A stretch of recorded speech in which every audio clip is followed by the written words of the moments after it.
Hello everyone, and welcome to Growing My Grandpa, a delightfully demented-sounding horror adventure game which apparently contains elements of psychological horror, body horror, and weirdly enough, like virtual pet sim elements? I can't wait to see what this is, and from the title alone, I've been really curious about it ever since you started recommending it on the Discord. I honestly don't know why it's taken me so long to get to this. But I'll tell you what else, the store page also says that it's inspired by the works of David Cronenberg.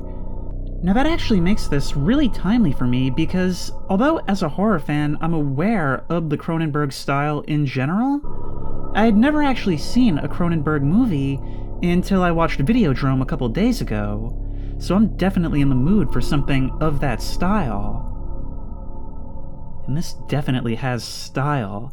I really enjoy things that just feel filthy. I feel like those are some of the only games that can actually justify that pixelated, low-detail style. Games like I Live Under Your House and now this actually make really good use of just making everything feel so gritty and dirty. And I can't wait to see what this is like. Would you like to view the tutorial regarding the basic game mechanics? Yes I would. Yes I would, because I guarantee I've never played a game like this before. Thus ends the tutorial. I hope you enjoy Growing My Grandpa. Infinite thanks to my patrons and supporters for believing in me and my work, Yames.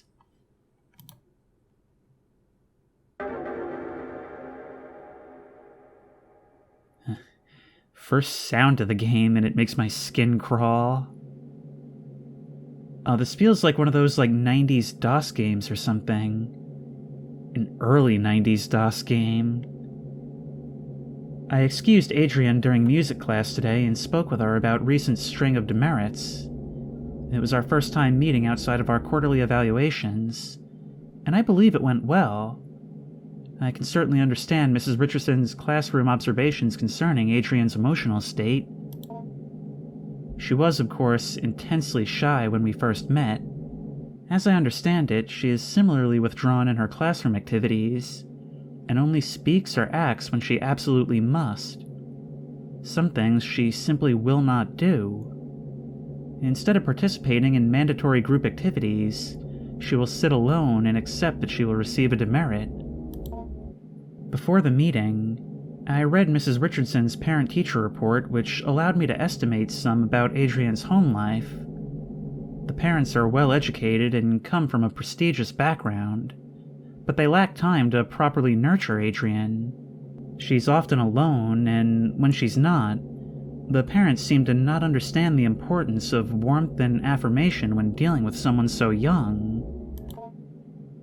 Having two parents of this reserved and icy temperament exacts an inhibition in a child. The child's imagination is subdued, but only ostensibly, for it eventually finds its way into regular life. I surmised that I would be able to reach out to Adrienne by way of make-believe. How are you liking your new house? You've told me you used to live close by, but it can still be a big adjustment. A new room, a new school. The basement. I like that. The basement? Yeah. Well, there's a lot of cool stuff. Mom and Dad sent me down there. Your mom and dad made you go? Yeah, but there's lots of cool stuff. Well, that's not why they sent me down there, though. Why did they send you down there? Fighting. They were fighting. Shouting. I came in to help, and they shouted at me. They said, "Go clean up downstairs." So I went. That sounds tough. Do they fight a lot? No. Well, It's alright, Adrienne. Maybe you can tell me more about the basement instead? Okay. Well, it was weird at first, the stuff down there. But cool. I found something living. Sort of. That's very interesting, Adrienne. Please, tell me more. By indulging her in her fantasies and stories, I was able to glean more of an understanding of Adrienne's anxiety surrounding her home and parents. The symbols of Adrienne's story seem to carry their own traumatic weight, and her exploration of the basement may very well be a vehicle for the conveyance of her anxiety. Whatever might come of our next meeting, whether she will engage in similar make-believe, I will set down her story here. Adrienne's story begins with her delving into the basement with a trash receptacle, and the goal of cleaning up. Now, before we start engaging with the actual gameplay, I just want to take a moment to point out how it's really interesting that it's presenting with this dark and demented imagery and subject matter, but it's still introducing us to the story from the perspective not of the girl, but of a concerned counselor. And so even though we're seeing it through this lens, it sort of gives a sense of normalcy, that our perspective isn't what everyone else is seeing. I can't wait to see how this unfolds.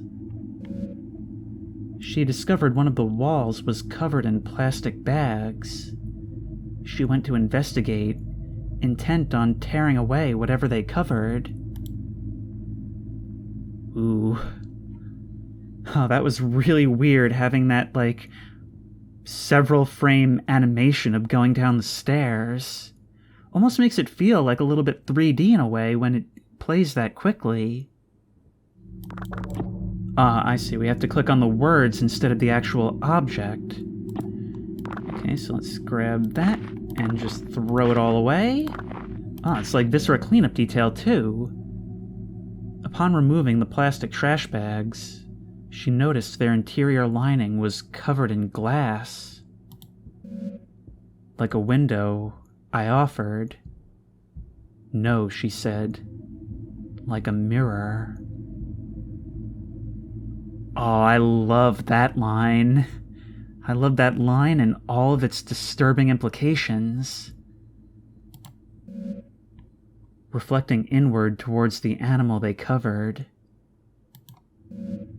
I gently asked her what exactly this animal was. Here is where the material reality of the story took a turn for the explicitly fantastic and imaginary. Whoa. Upon her discovery of it, at her gaze it grew or extended its shaggy-haired self. Hair like the fur of a dog, I offered. No, she said. Not the fur of a dog, nor the hair on her head. It grew out towards her, the animal's hair reaching out. It was hard, standing almost straight, like the hair on a brush. A bristle, I offered. Yes, she said. She was very afraid at first, but then very curious. I asked her what else was in the room.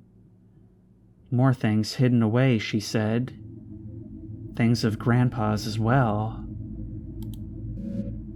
First, she found a hidden passage under the stairs. Inside were strange dolls, magic objects, naked, faceless figures. I heard these cryptic utterances and merely nodded. In order to keep the game of make-believe going, I only pressed for details where I thought necessary.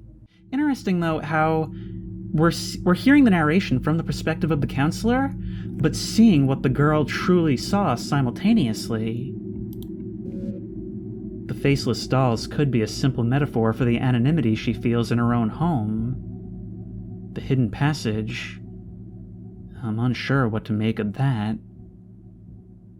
You know, that's actually a bit of adult fear as well.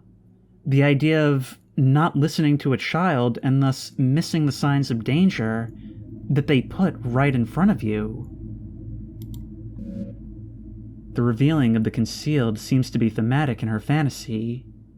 The door under the stairs is but one example.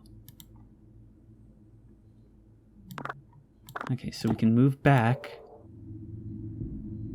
And that hairy mass against the wall is left only as a question mark. Let's continue exploring, I guess. Trash pile. Once more, are we still cleaning up? No? Ah, this must be the door under the stairs.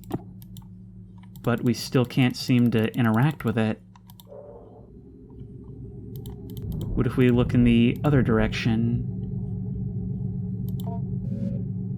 The darkness of the shadowy corner unnerves you. You can't explore here without some form of light.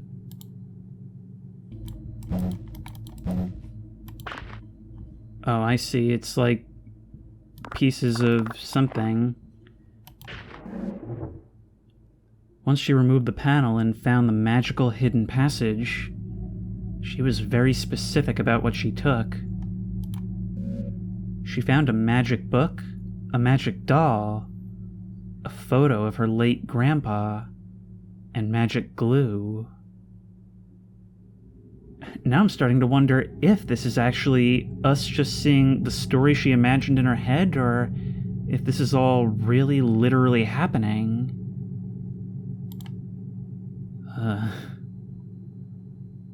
If it is happening, she's definitely being guided. Well, let's take the doll. A slouching doll. Its material is rough and coarse. And of course we want to search the closet.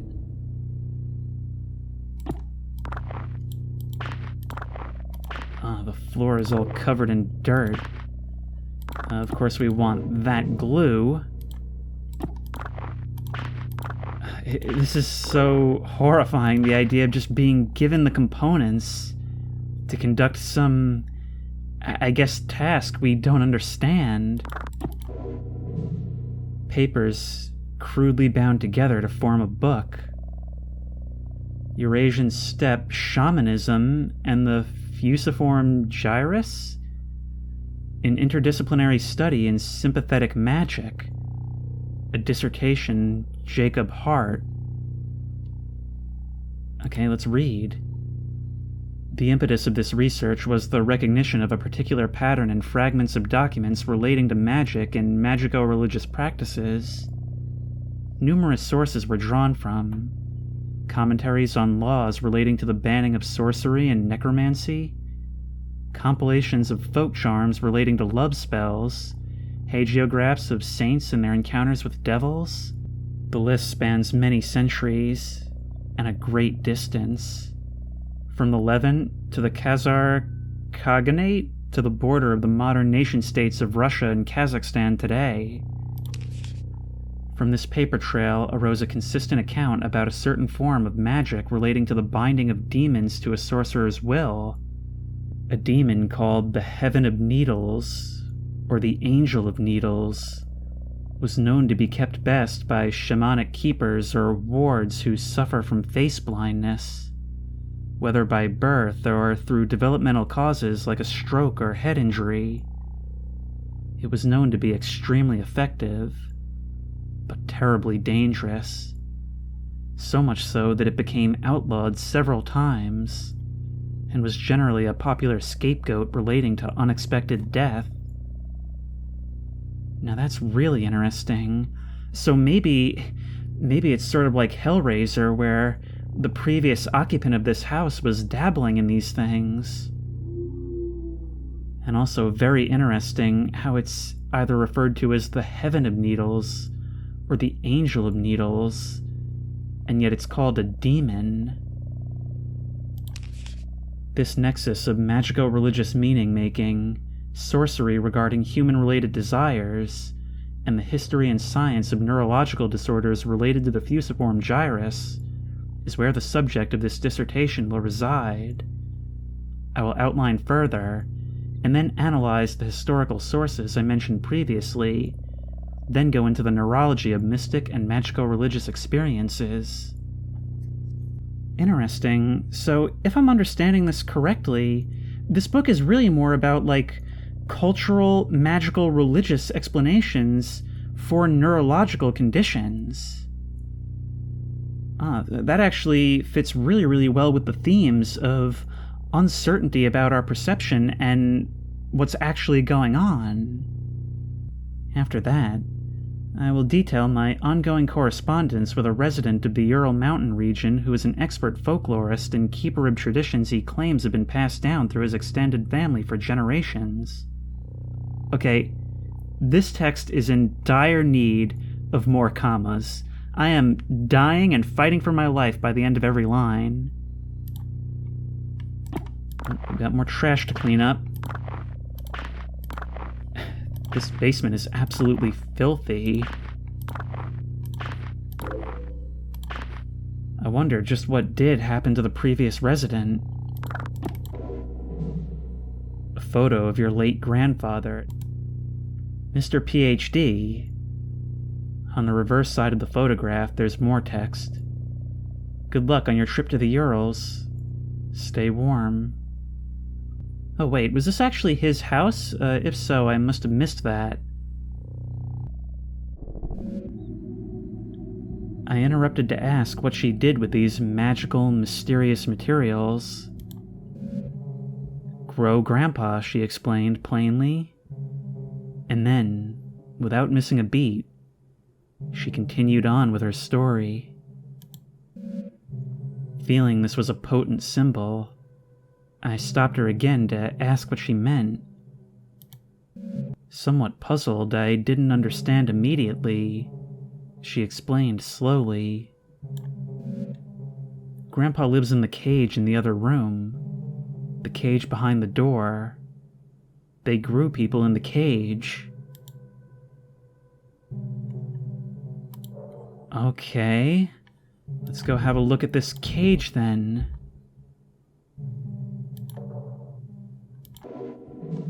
A hastily written note. I've repeatedly called your homes to no avail, and so I'm forced to leave this year for you all. I found William sitting in the corner of the enclosure area, seemingly severely concussed. Whiskers was gone, in none of its usual hiding places. I immediately suspected the worst. The project thus must be suspended for now. I'm leaving up the usual mirrored coverings we use to keep the anthropoidic void sealed. I've done my best to lock up everything on such short notice. It's a hasty fix, but it will require some time to find a more permanent remedy. Okay. So we're stumbling onto the remains of research we were never meant to see. I'm honestly hoping you don't find this note, as I intend to lock the house down, too. I intend to race off to you to retrieve your lockbox keys. Don't worry about William's key. It and the rest of his equipment is almost certainly deep within Whiskers now. I pray you don't enter this room. No matter how it may appear, William cannot be helped, and is only being kept alive as a means of continuing predation on the rest of us. I will say once again, no matter what state you may encounter William in, he cannot be helped. I have sympathy for the young man, I truly do, but I found on his person several photos of his late sister, which would imply certain risks he knew he was taking. Our extant research materials have now become possible liabilities, either criminal or professional in nature, so I've stashed them away. I believe I let you all know I might do this if we were ever to experience an event such as this. I hope you all remember what I told you. So long then, Dr. H. Well, let's... Oh, wait, before we enter, we can interact with these over here. A note on an experiment, 1 out of 4. Lab orientation. For the sake of... Okay, you're kind of covering part of it. Oh, I see. For the sake of university policy and the health of any future career you hope to have, you will abide by the non-disclosure contract you have signed. Do not break the anthropoidic vacuum without my prior consultation and approval. Any anthropoidic forms brought into the enclosure area must not be left unattended. When not in dormancy, the sample will attempt to make anthropoid shells. Please see shell notes for more on that. Interesting. And the thing is, this would be scary enough for an adult, but for a child who truly can't comprehend any of this... Beyond the door in the room, the cage was hidden, concealed in another cloak of inward-facing mirrors.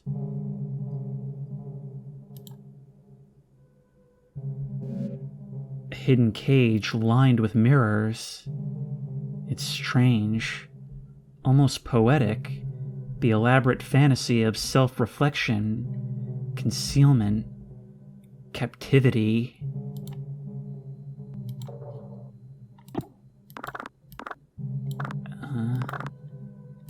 Can't seem to do anything with this. Oh wait, we have to remove the tape.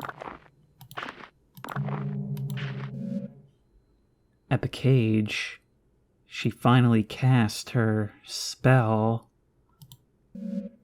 But it was confusing, she confided at first. She took the magic doll, the magic glue, and the photo of her grandpa, and she combined them, and she wished very hard.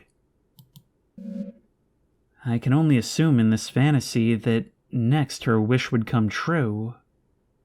In what child's story would it not? That is a very ominous line to leave us on before witnessing what's to come. Okay, we'll take the glue, particular human representation, and generic human figure. And we combine them. A tangible symbol of intention and desire. She put Grandpa in the cage, assuming that was part of the ritual. She was not clear on how it worked. What precise instructions she could glean from her grandfather's magic book was complicated by her reading comprehension, and mine apparently, since I completely missed that this was his place. She wished with all her heart, and then she told me she waited a while for something, anything to happen, and after that time, she began to cry. I cried really hard, she said. I wanted Grandpa to be back. I wanted my parents to stop being so mean. And it hurt me. It hurt me wish for Grandpa to come back, for my parents to be different. I could feel it through the walls, and it felt me through the air. I asked her what exactly she meant. She could only repeat what she had said. By this time, lunch was almost over. I said goodbye to Adrienne, and she left to rejoin our class. I was left to consider our conversation. I believe the storytelling strategy I have employed was not unfruitful, but I must probe deeper if I can. Although I can be sure of nothing I interpret, the impressions I get may begin to help me get an idea of the right questions to ask. Knowledge you acquired this week is giving you access to certain topics, or keywords, you can discuss with Grandpa. Oh, so it's actually important for us to look around. I think this game does actually have alternate endings. You have gained the conversation topic, wish. Consider discussing this when Grandpa emerges. You have also gained the following keyword, shell. Week 2. Now this is really interesting. It's like we're seeing it from two different perspectives at once, but neither one is a complete perspective. One being unreliable and the other being secondhand. I met again with Adrienne in order to address her emotional outbursts in the past few weeks. It is our second time meeting, and while it's standard practice to have multiple sessions with a troubled student, as I assembled a report for the counseling department, I could not help but think, as we sat down in my office, that Adrienne already seemed to show a remarkable change in self-esteem and confidence, and perhaps my and Mrs. Richardson's estimation of her as emotionally disturbed was erroneous. The paralyzing shyness and withdrawn attitude Adrienne possessed last week was not entirely diminished, but she seemed to hold herself entirely differently this week. However, this only lasted as long as our conversation pertained to initial introductory pleasantries. When I began once again asking about her parents, her feelings regarding her new school and new home, she quickly lost what new confidence she had gathered and withdrew again into herself. So once again, I partook in some collaborative make-believe, but this time I was aided by the fact that I had managed to do some research into Adrienne's grandfather, and I had some insight into what she might actually be finding in the basement. Now this may be overstepping my bounds some as a school counseling caseworker, but this was all in the service of making Adrienne comfortable and happy in this learning environment. Now you say this is all part of your job, and honestly, you can logically defend that. But I'm starting to think you're just deeply curious at this point. In any case, I was able to dig up information regarding the grandfather by inquiring at the university in town. Not that I make it a habit of sleuthing, but I had a suspicion that the grandfather was a professor there, or at least some sort of researcher, due to the fact that the newly constructed laboratory on the campus I drive by every day bears his name in memorial. He was some sort of anthropologist, or linguist, or neuroscientist? I didn't have to dig that deep before the scope of his work became dizzying, and I ran up against the limits of my undergraduate education. But back to the make-believe. What is your grandpa like? Is he a smart man? Referring to him in the present tense, meaning he's talking about the being that she refers to in the basement. Not anymore. But I'm teaching him. So he's grown a good deal then. You've been feeding him well? Yeah, he is getting bigger. But he has a lot of room in his cage. He's still behind the bars? Yeah, well, he might be able to climb out eventually. There's this vent in the ceiling. That is what we call a ticking clock. Well, perhaps if he climbs out, I could meet him someday. Yeah, maybe. But he's not ready to leave. He can't take care of himself. I have to feed him, pick up after him. Ah, you store the food in your lunchbox. That's nice of you to share. He can almost talk. If I were the counselor, my heart would be sinking at this moment. You can't speak with him? He doesn't have a mouth. Sort of.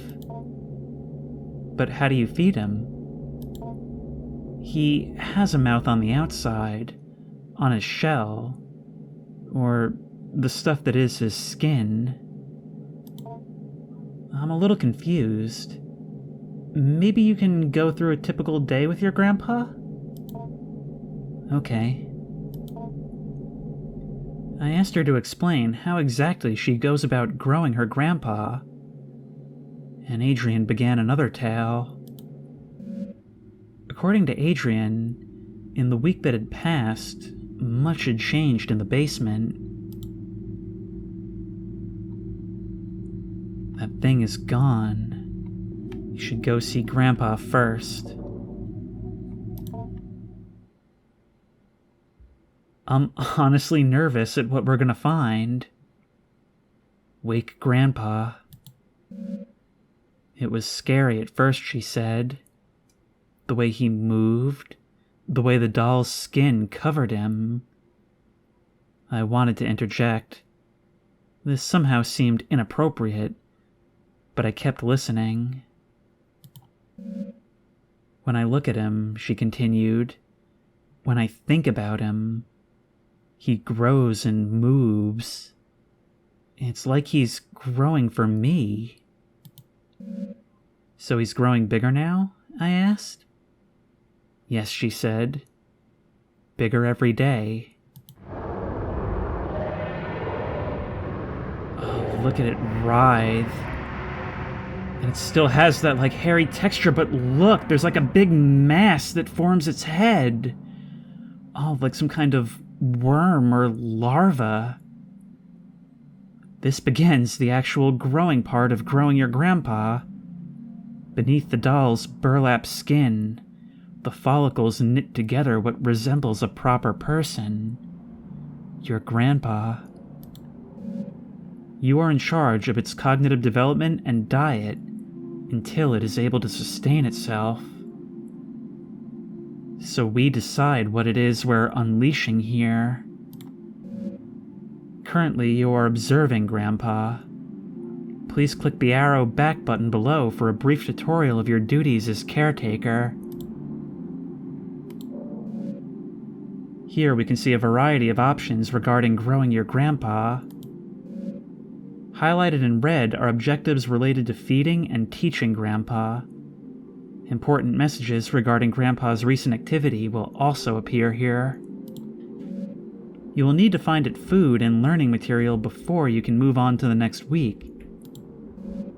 Some foods will make Grandpa happy, others merely content. Some food will make Grandpa disgusted to the point of nausea. Learning material is also scattered throughout the basement. Seek out vocabulary cards intended to help teach English and basic anthropoidic concept formation. The options highlighted in red are related to navigating around Grandpa's enclosure. The Go to Grandpa option will let you perform all actions directly related to Grandpa: feeding, teaching, observation, etc. Accessing the study corner will let you go over any documents you pick up as the weeks go by. It's a good idea to learn about the work of the people who last occupied this space. Asking a lot of a little girl. Accessing the kitchen corner will let you search for food in the old refrigerator and prepare food for Grandpa if need be. More buttons may or may not appear depending on your development of Grandpa, so watch out for them. So our work here not only determines the ending, but also our progression throughout. One final note. Take care to explore the basement at your leisure. However, due to the entropic nature of clutter and trash, different weeks may allow you to find things you had not previously discovered. Good luck. It's presenting us this story in a way that can really only be told through the medium of gaming. Meanwhile, through its gameplay, it basically forces you to relate to and see through the eyes of madness by having us become the overseer of this task, which becomes mundane and routine, but is absolutely sick and insane to an outside observer. Okay, but let's save our game. And I think before we do anything, we should spend some time checking the basement. Let's have a look at the trash pile and go digging. What are you? Corroded battery. This isn't really food. Grandpa might eat it, however. Reminds me of when I was a kid, there was this sewer grate on the playground. Me and a friend would drop all different things down it, thinking there was a monster down there. And we actually thought that something might happen if we fed it the right thing. Bulbous growth. Something appears to be growing from the wall. You take a closer look. The pulsating sac. The slimy membrane that is its skin seems to contain something. It might be able to be opened with a blade. Weird how what is essentially like a mold or fungus in the basement seems more alive than that thing lurching about in the cell. We still can't light that corner. I also noticed we still have that glue. Let's have another look at this here trash pile. Something about that painting looks strange. Looks to be of flowers. But we can't do anything more. Ooh! There is something. Okay, so pixel hunting does have its uses. A folder full of radiographic images. You can examine this in detail later at the study corner. Now I wonder if when it comes to teaching Grandpa, maybe it wouldn't have more positive results to show him something that he knew in life. Of course, I'm saying this assuming this thing actually is him, but maybe we can at least get a closer imitation?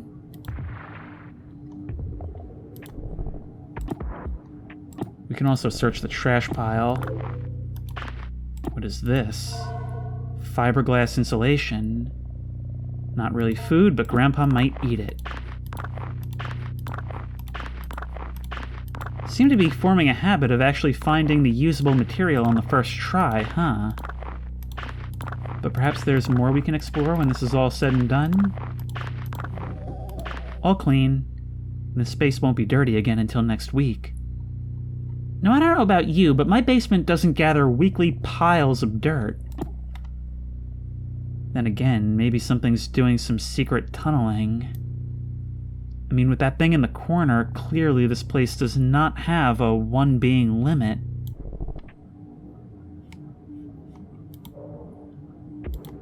What about the cabinet? Slouching under the weight of rotten refuse. There's dirt in here as well. Quite a lot to get rid of.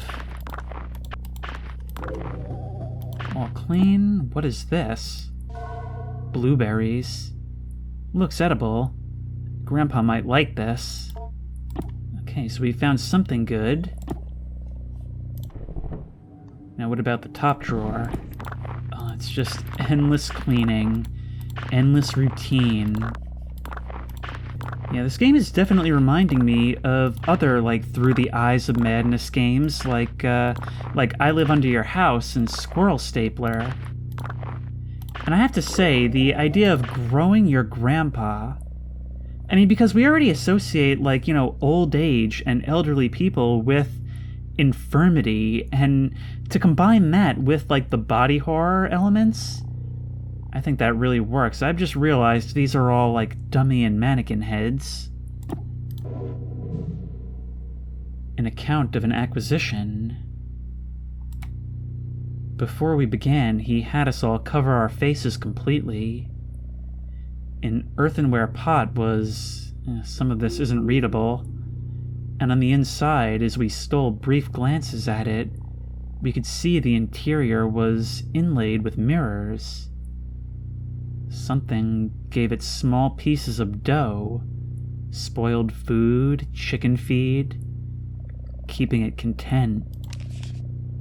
The keeper gestured towards the small bag where the food composted, and told us to be careful not to feed it any meat. I asked if the rotting food was enough to sustain it, how it might get nutrients from any of this. The keeper regarded me seriously and said it did not matter what it was fed. The act of feeding itself was what mattered. Ah, so it's kind of like a cat. The act of feeding flesh is another act, however. He then gave me another series of grave warnings regarding not keeping any animal-derived foods near where I might be keeping it. Okay, so no meat under any circumstances. This bottom drawer contains a locked safe. We probably can't do anything with this for now, unless we find a key somewhere.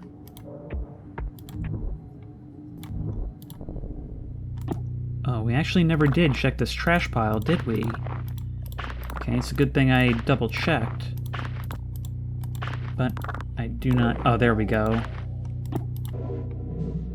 Linguistics module, vocabulary card, hello. Okay, well, we're definitely going to want to teach a greeting. Teach Grandpa this word to read the notes of past educators. There's still this trash pile. The waste here smells particularly strong. Okay, well, maybe there's something rotting, but remember what it said, no meat. You're a creepy-looking little thing. A simple paper doll. This might be useful in the construction of magic symbols. Okay, so clearly this guy's work went far beyond just the way neuroscience relates to hallucinations and beliefs. Time to visit Grandpa. First things first, let's eat. Oh, we can actually search the fridge as well, where we can find lettuce. Okay, I think it's going to be the blueberries and the lettuce to start out with, and we'll see what the effect is. And a brown banana. Alright, let's prepare the food. Soft fruit or vegetable? Banana? Wait, we can't use the stuff that's...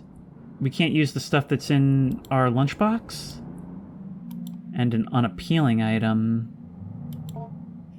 But we'll have to conceal it. We have to give it something it likes with something it does not like.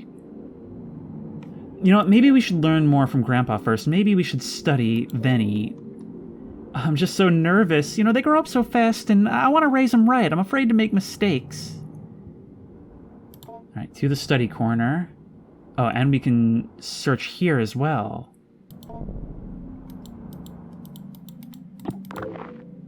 Ooh, there's something here.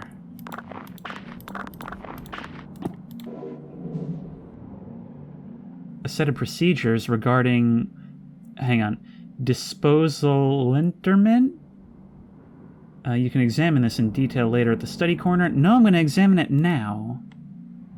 The researcher will seal off the enclosure bars, ensuring minimal gas leakage during their fumigating process, and then retrieve the burn barrel and place it near the enclosure. Is that what they did with specimens that didn't work out how they intended? Allow at least 48 hours of time where the current growth cycle experiences no human-related stimuli. Do not enter the enclosure area, nor any part of the basement. Ideally, you will not be on the grounds at all. After 48 hours, 2 researchers will enter the basement wearing their assigned mirror mask, mirror apron, and powered air-purifying respirator.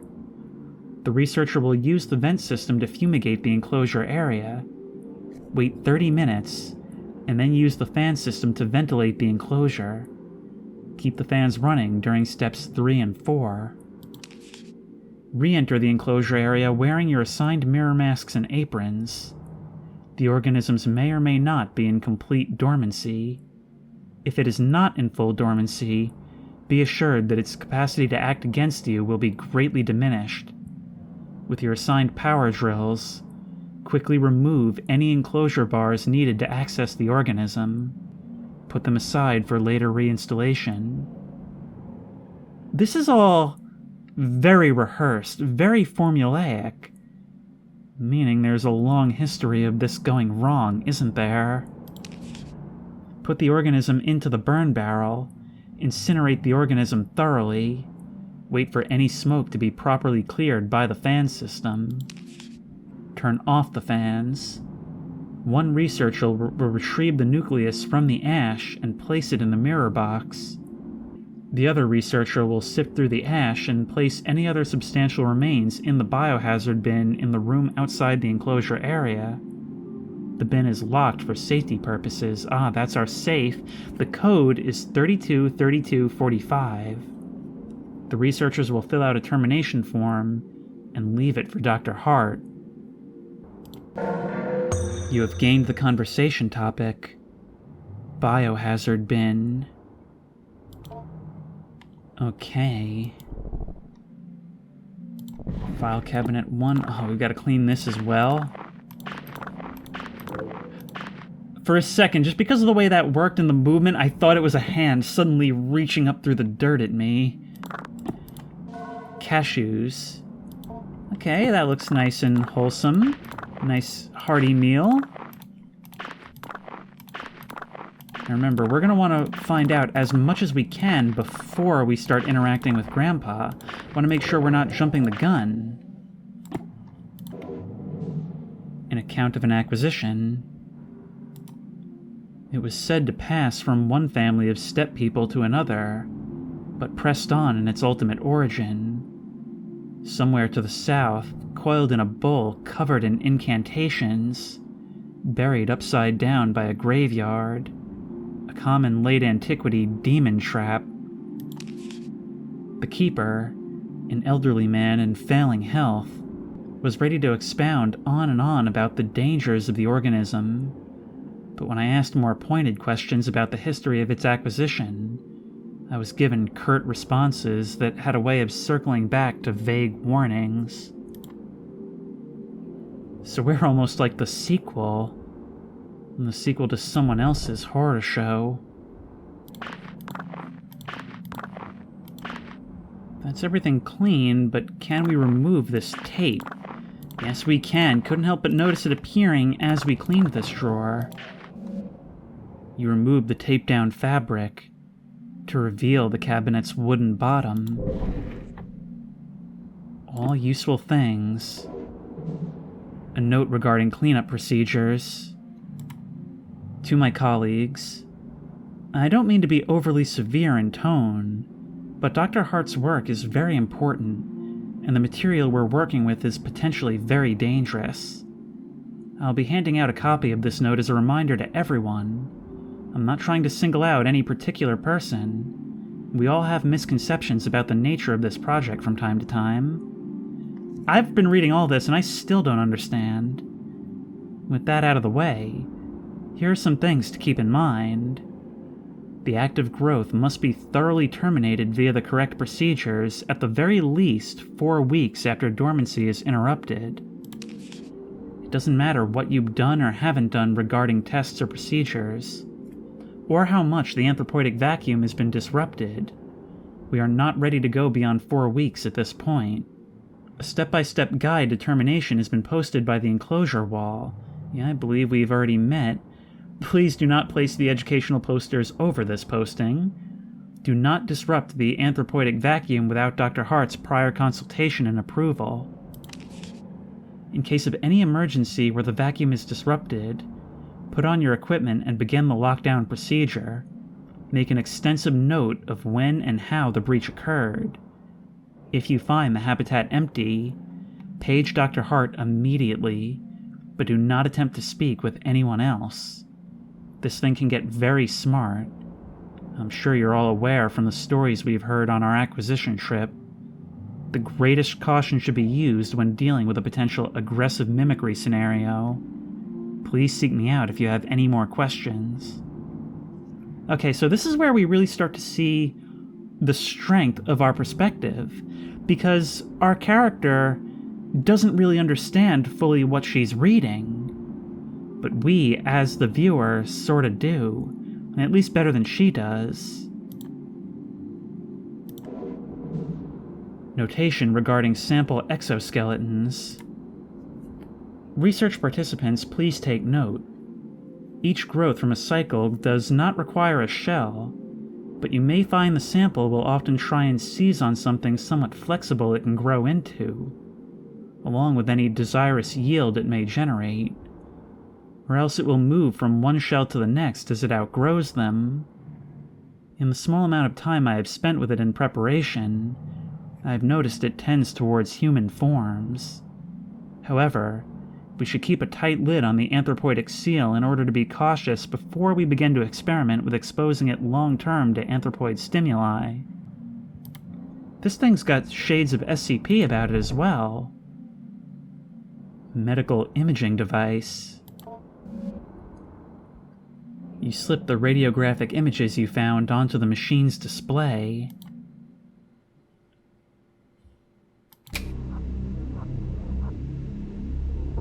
Propagation number 21, day 19 after dormancy.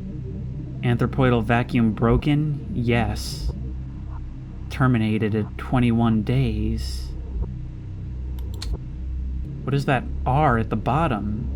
This looks like up-close look at tissue, but it actually sort of resembles the plastic bag or tarp. So these are all the different things brought to life.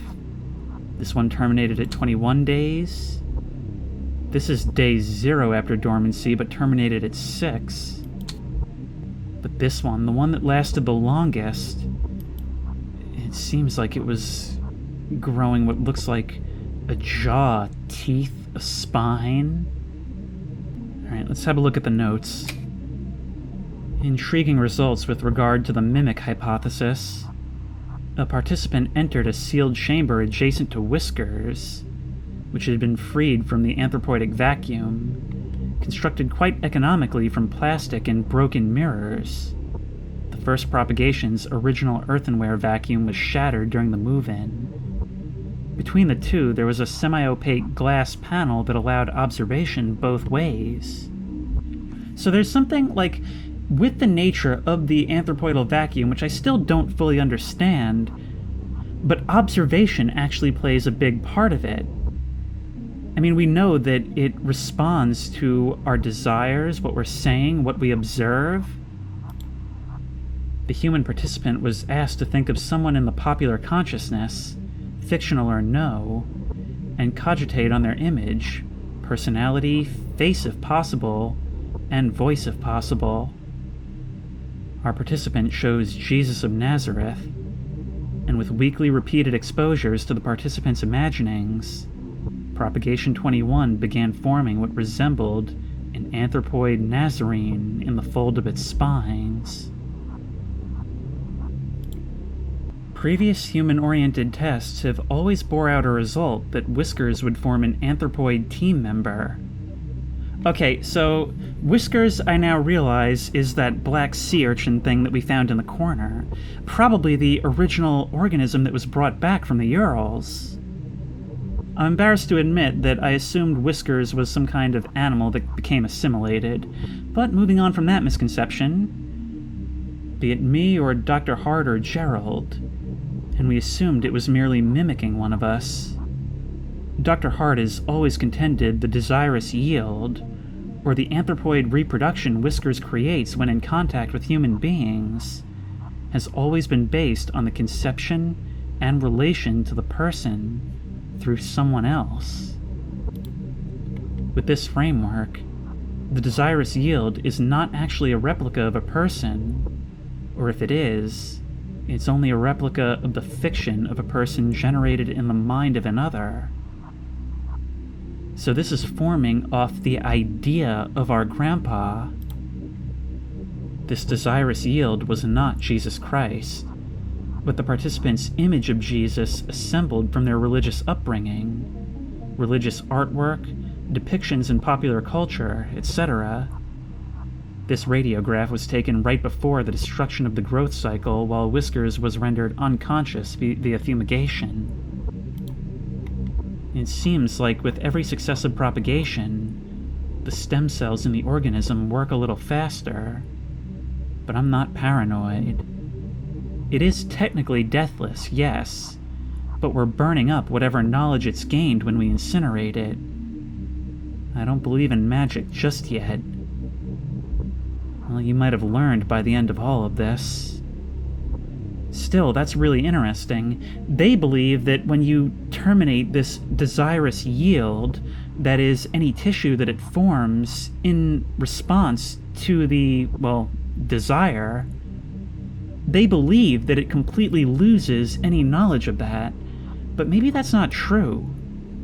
Maybe it grows more powerful with each cycle. This one was destroyed much earlier. We've taken to calling it whiskers, though of course some have interpreted it as hair or needles or quills, but whiskers is more accurate, as the needles are really more like suprasensory follicles or spines. The nerve nets distributed throughout the morphology of these spines resemble those of genus Hydra, but have myelin sheaths that are functionally the same as vertebrae. As we can see in the X-ray, each spine is laden with dense optical arrangements similar to compound eyes. The Hydra connection is assuredly worth investigating with regard to the organism's capacity for regeneration and anecdotal deathlessness. It certainly is a robust enough creature to inspire marvel that is not untinged with fear. Exposure to mammalian forms, part of a series of zoomorphic influences, led to further understanding of the propagation's ability to simulate the somatic stem cells that constitute fully developed animals. I write simulate in the previous statement because, examining the tissue of each propagation, it leads me to believe its amazing capacity for accelerated growth of vastly different forms comes from its cell-level mutability. And yet, at no time does it function as the thing it becomes, except in the sense that it mimics it. That is to say, when Whiskers is removed from dormancy and replicates a rabbit's morphology, it is not seeing from the rabbit's eyes, nor smelling from the rabbit's nose, but pretending that it does, and doing a very good job of it. So it simulates structures, but doesn't actually utilize them the way we would think. This radiograph was taken at or around growth cycle number 4. The strange thing about it was that the subject of the image was found nowhere near the enclosure. It's almost like a piece of Whiskers fell off and scurried into the corner. That has huge implications. So that means that every individual component is conscious or alive. Meaning that if this thing was able to escape the enclosure, maybe other pieces have in the past as well and gone unnoticed? I feel like we've learned a lot since then. But at the time, I remember speaking about the morphology being weird, not really even resembling any extant zoomorphic structure, besides maybe a cuttlefish. Then I happened to open the thing up. Inside were all these little dead amoeba-like things, but they all sort of looked like they had faces. Faces that were just barely there. After I took the radiograph, I gathered it up and went to go through it in the biohazard bin. As I walked by the bars of the enclosure, I could hear Whiskers suddenly going wild, flopping around and grunting excitedly. Could it have smelled the cuttlefish thing? Would it eat its own production? I guess it's technically flesh. In this moment, I'm thinking back to that growth in the corner of the basement, possibly something that broke off of a previous form. What would happen if we grew a new one while a piece of the previous was still out there? This guy assumes that it's going to eat it, but also maybe it actually cares for them as if they were young? This is beyond the scope of the project, but it could be that without the stimulus of an active brain, or more specifically, a healthy and active brain capable of face recognition and theory of mind, Whiskers begins to pull whatever it can from the limited data available to it. Kind of like me going through this game. Again, this is not our focus at this time, but I left a note for Dr. Hart just in case he wanted to take a look. And that appears to be all.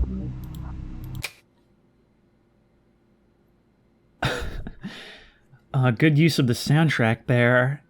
When it was on, it was playing that eerie music that served as this sort of drone in the background to get me invested in what I was reading, in the images we were seeing, and how it relates to this thing that I'm trying to love right beside me.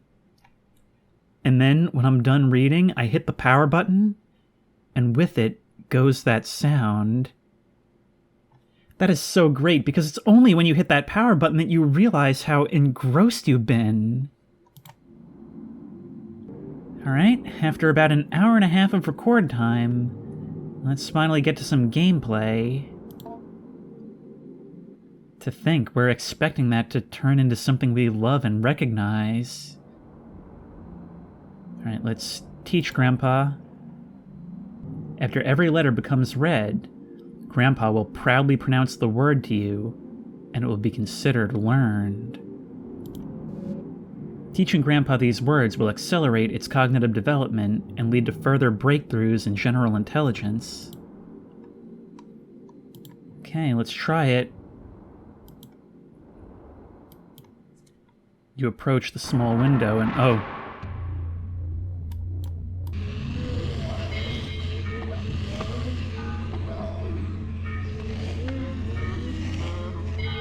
Oh my god, this whole thing feels so painful. Not to mention sounds painful. Deep within Grandpa, strange membranes phonate confidently. Hello. Having completed the lesson, you take a look at the back of the vocabulary module card and the notes there written by administrators of the past. Hello, part of Vocabulary and Vocalization Module A2, Conversational Basics, General Pronunciation Comments, Sloppy Articulation. We're already encountering some difficulties, as Whiskers' subjectivity is so much determined by a diverse and dynamic array of influences. It attempts to mimic the thoughts and desires it passively intercepts, and these imitations go on to structure the basics of its identity. Only later in Whiskers' growth cycles does it begin to form an identity, or identities, that are coherent and capable of resembling a sane, rational human being when engaged in conversation. One must imagine how hard it would be to converse with someone who is not yet oriented in one particular way towards who or how they are, because they might have 20 different honest answers to those questions, all of them mixed and muddled together. Because of this, we've started with the basics of conversation: greetings, partings, identifying one another, forming questions. It is fortunate that Whiskers' current growth, number 19 I believe, has developed a mostly accurate human mouth simulation. Hello was a bit of a challenge in the previous growth, as it had failed to develop an adequate organ to act as a human tongue. So it does sort of matter. I mean, even though it doesn't use the structures the way we would expect them to, it does have to physically be capable of making the sounds. You step away from the bars and store the module card at the document table. Alright. Let's go to Grandpa and get some food going. So in the kitchen corner, when we want to prepare stuff, it's basically a way of hiding an unappealing item in something that is appealing. Maybe we'll have to make use of that? But then again, the notes say that it doesn't matter what it's actually fed. What happens if we just observe, look at it? it does seem to have some idea of what the chair is. You examine Grandpa, noting its movements, respiration, and general mood. Grandpa seems sort of sluggish and bored. You get the feeling it may be more content and readily cooperative once fed and taught a word or two. Would you like to view the tutorial before you start? Yes. Well, let's do it. Click on Grandpa's nostrils with a handful of food. Let's start with the blueberries.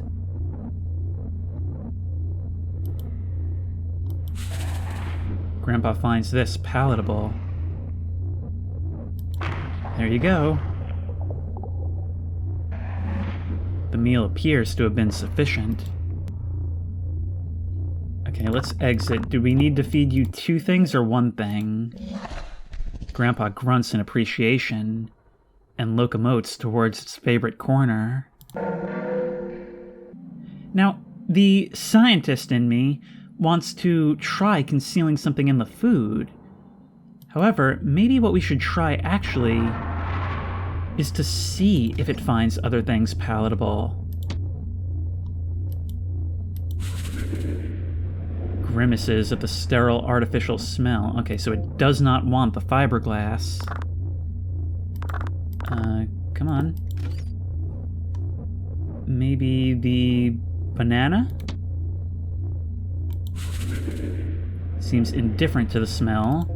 No, let's treat you nice, because, like I was saying, the scientist in me wants to see what'll happen if it eats something it doesn't want. But also, remember, we're a little girl trying to grow and nurture our grandpa. So that's what we'll do. Neutral reaction, but that's all. Okay, so it's indifferent to all of these things. There you go. The meal appears to have been sufficient. Okay, that's enough for now. Now we just need another card. But where can we find it? I thought I had searched basically everywhere. Oh, we never got this other drawer. Okay. Must have skipped right over 2. Alright, let's clean out all this clutter. There's something. And we find the linguistics module, Grandpa. It's going to be a little bit more complex than hello, but it needs to learn its name, doesn't it? Kind of strange how I've caught myself interchangeably using it and him. This game's doing quite a good job of placing me into the role. Alright, Grandpa. We're gonna learn a new word.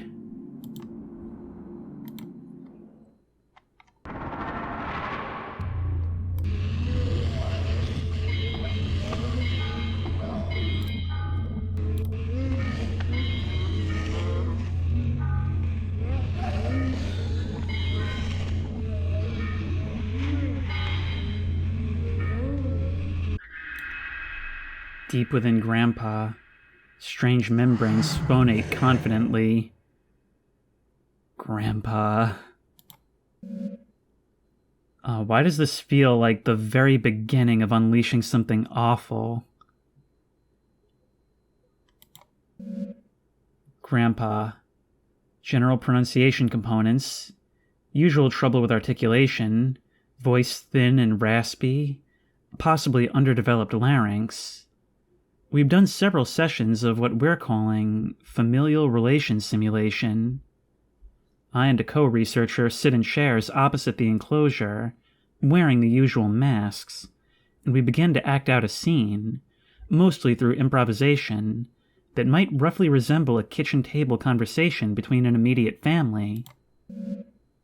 Repeated trials would reveal, although our simulated conversation was purposefully vague and unspecific regarding persons and identities, we would only address each other as brother, father, sister.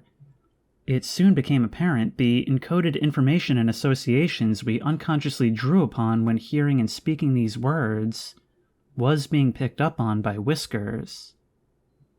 And its psi-type field of reception/interpretation of brain, mind, events, and semantic content, my co-researcher William noticed this in a simulation where Whiskers was given a role as a sister, and he as a brother. I was the father. Whiskers began responding to certain prompts with unusual specificity, as well as a general pattern and timbre of speech that continued with unusual consistency. As soon as the simulation ended and we left the enclosure area, William let me know that Whiskers was almost certainly drawing from encoded memories of his late sister. Mapping out exactly what regions and centers of neural activity are intercepted by the psi-type field will take extensive neuroimaging that we do not have on site. Currently, we only have less precise portable equipment. However, our experiences so far are eerily in line with folk knowledge and folk explanations regarding the being's access to desires, and we can begin to infer it has access to certain portions of the limbic system and the ventral temporal cortex. It's riding this really interesting line between the scientific and the occult. Basically, they've started on this train by studying the occult, but they're doing it from a scientific angle, from the idea that there must be some scientific explanation for what those in the past have experienced. And it's kind of up to us to decide, at least so far, what it actually is that we're dealing with. But then again, we're playing from the role of two people who are entirely unconcerned with that whole idea. So thus far, perspective has been a major theme in this game. Two perspectives each for both of the stories being told here, one intuitive and one scientific. So on the one hand, you have the first story of these rural villagers who have these sort of myths and legends regarding this creature and only take it at face value. They know what it does, and so they just explain it at face value. Then you have these researchers who come in and try to understand it and are sort of making headway, but also there's just certain things that don't quite make sense. Then in the present, we have the scientific perspective of the counselor who is trying to understand all of this as it's being relayed secondhand, while meanwhile we have the perspective of the little girl who doesn't care about any of this and only sees what's in front of her, which is what appears to be a way to reform her grandpa who she misses. If that's intentional, that is a really cool way to manage themes. But let's save and end the week.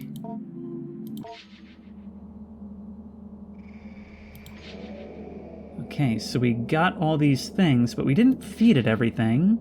We also got a whole lot of documents. Knowledge you acquired this week is giving you access to new conversation topics to discuss with Grandpa. Maybe I should have tried talking to him after teaching him that second word. Yeah, but we can always try that stuff next week.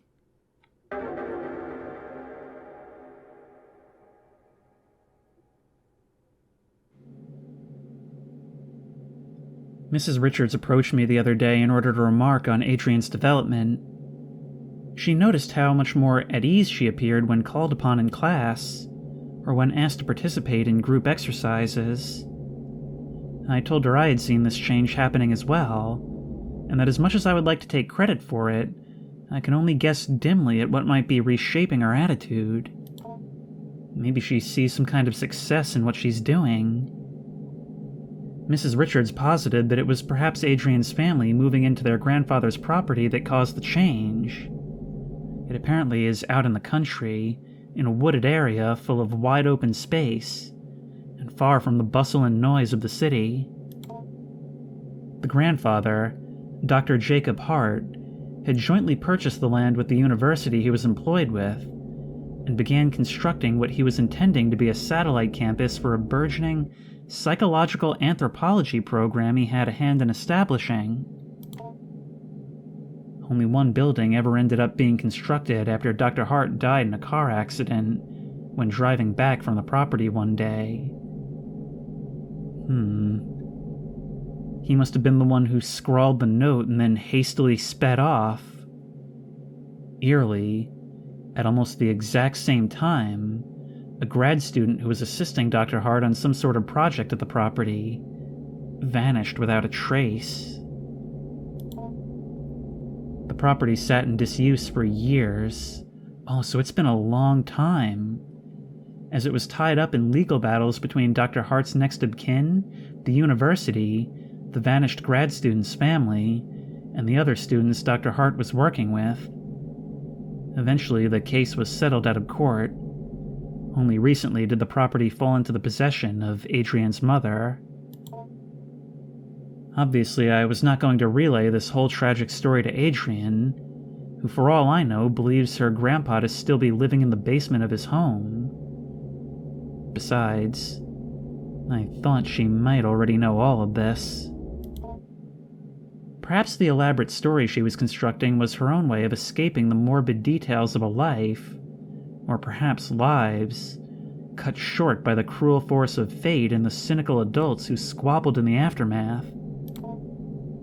I determined perhaps the storytelling she was and continues to engage in should not be encouraged by me, at least not in the way I went about it before, where I made active inquiries into her strange fantasy of a semi-sentient ball of skin. When I saw Adrienne, I did not bring up her grandpa, or ask questions about his growth. Adrienne could not stop talking about it, however. I had no choice but to weather her bizarre and enthusiastic effusions about her new best friend. Adrienne, maybe we can talk about something else. I'm not sure I'm following you exactly. He's gotten so big.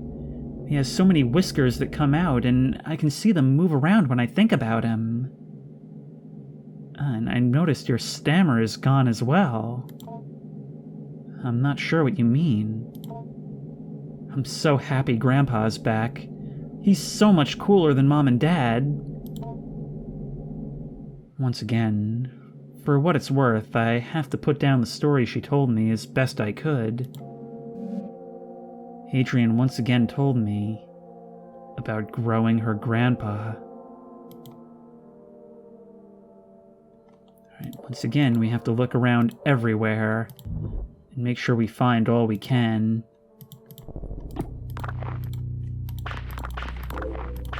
What's this? Kiwi. There's a thing, and there's another thing. Now I have to ask the question, where do these notes keep coming from? I mean, it makes sense for things to get lost in the basement, but I don't think I would have missed stuff like this. A potato, and another vocabulary card. Life.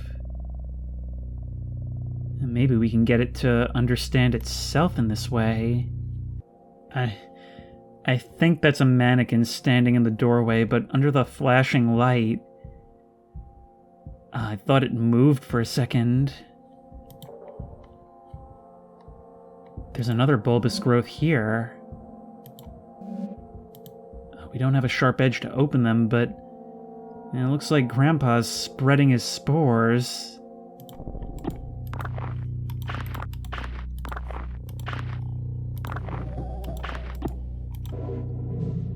Indecision. We're going to observe and attempt to communicate. Grandpa's gums are bleeding slightly, and its skin seems overly dry. It may need a food packed with vitamin C. So kiwi would be good. No response. Alright, let's feed you. We'll start with that this time. Kiwi seems like it would be nice. Indifferent, but it may be what you need rather than what you want.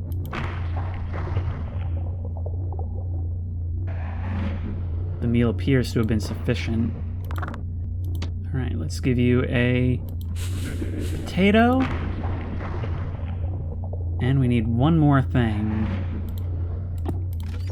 How about some lettuce. You need your vegetables, right?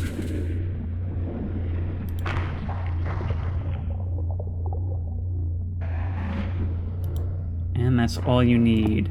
I don't know if we can give you more, but it might be a good idea to wait until subsequent days. Giving you more might leave us with insufficient amounts and leave you hungry for things we don't have. Now,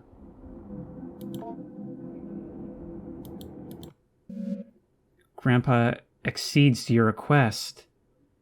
It approaches the bars and begins to unknit its skin. The inner Grandpa, though still not fully formed, is revealed. It may be fruitful to speak with it, if it can respond. Oh, look at that. It's almost like a heart suspended by different arteries and valves. But that in the center looks to be the shape of that clay doll.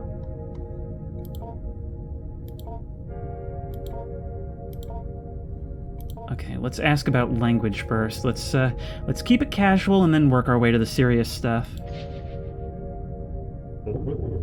Grandpa still struggles somewhat to speak, due to its underdeveloped tongue, mouth, and jaw.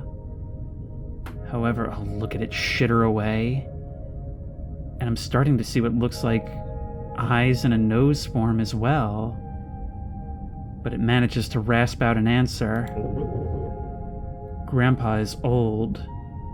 My lives were easier before I made myself to speak, and before you made clothes to wear and rules to obey. Your grandpa remembers. I have learned much in many lives and death. So you do recall other things, other lives, other growth cycles. Keep speaking with me. I love talking with you and learning from you, and it helps your grandpa so much. Soon I'll be everything you would like me to be. What about the biohazard bin, where you've been burned many times? They kept putting me in a box, sleeping, and then set a light, and then in a box in the corner, in the darkness. I hadn't thought about that in a while, but what is in that dark corner of the basement? Most of you couldn't read then. The scribe came and wrote what everyone said. They wrote on strips of bark with thin reeds. Wait, in that context, most of you as in humans as a whole? No, it wasn't that. It was a paper posted somewhere. It had words to open the box. I was half dead in the box. The part of me that dies was put there for a long time. The part of me and other things they threw in. A refuse pile, papers they discarded. So you're mimetic, not just in terms of desires, but in basically everything around you. For however long you've existed, you've been just taking in information, but you're very much an incomplete being. All that stuff is just shooting around inside that head of yours, and you don't know what to do with it. What about the shell? Something to grow in. My skin is not the doll's skin. My skin is not like your skin either. I can still feel your eyes on me inside. My shell. I have many eyes to see, but I don't need them as much as I need your eyes, with which I can understand as seeing me. So it's like those documents said before, you in some way intercept our thoughts, and you're able to gain a sense of self from us in that way. There's a cycle of attention. You give me myself, but I'm still not that. Slowly I form a human shape, and you see me more as human, and I become that. Now this is really interesting because so far, at least as I can tell, it seems like it's being honest. But then again, doing this the wrong way had catastrophic results for that student. Mainly for trying to, I guess, create his sister. Or maybe accidentally. Let's ask about wish. Hunger is not enough. On the walls of the cave, the auric can be hunger transformed. Desire is fulfilled by pain. Your grandpa doesn't have the right words right now. I can only say, I love you. Love is not enough, though. Desire is not enough. Project it outwards. Make it true to yourself, if only in symbol. Then it will be enough. I'm starting to see why Adrienne's mood is improving. Even in this state, it's still probably the most kind and supportive thing in her life. And for it to at least have the image of her grandpa transposed over it in her mind, well, that's certainly an in for her to overlook its physical form. Okay, we're gonna have to end this conversation and begin our lessons. First up, life. Oh, look, I've just realized it's like the animation on the shape is like a throat trying to form words. And it knows life. At week 3 of growth number 24, Whiskers appeared to recall some information from a previous growth cycle. We cannot be sure that this was really the case. For all we know, what we interpreted as it recollecting this information was really it drawing semantic content from one of our recollections, and redeploying it without rationality or context.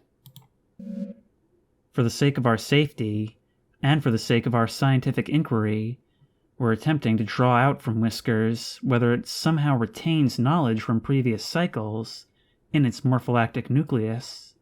Oh, that makes sense now. Its morpholactic nucleus is the pile of whiskers, not the thing we placed inside. We didn't think it was possible that the nucleus, though complex and incredible in its regenerative abilities, was capable of this, and that the nerve network that grew from it made up the base of Whiskers' mind. And so, we're now attempting to ask Whiskers, as best we can, if it has ever died, or what it might remember if it did. It seems like we're able to draw out more than these scientists ever could. Maybe it's because, unlike them, we're approaching it from the intuitive perspective, and so it's more receptive to interacting with us. Alright, indecision. This is a real long word. A real long word to listen to this anyway.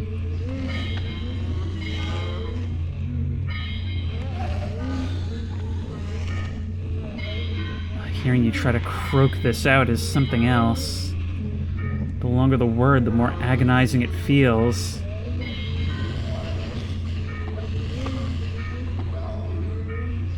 Almost there.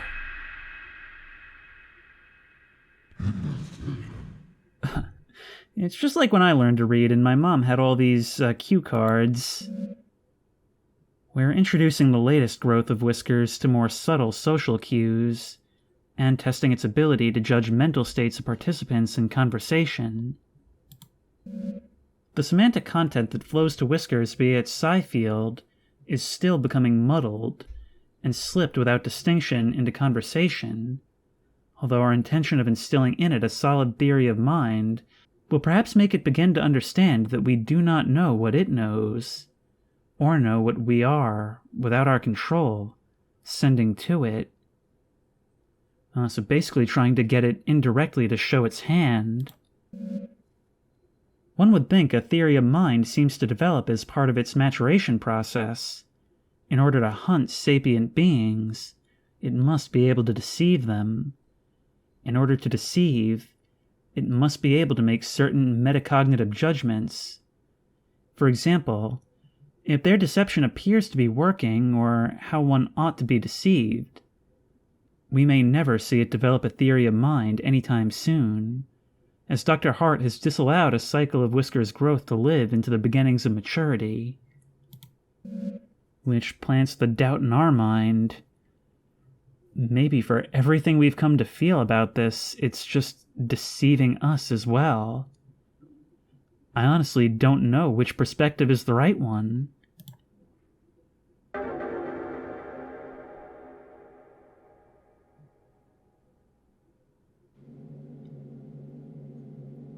The time I have to spend compiling an evaluation on Adrienne is almost up, and I still can't say what to make of her changes in mood.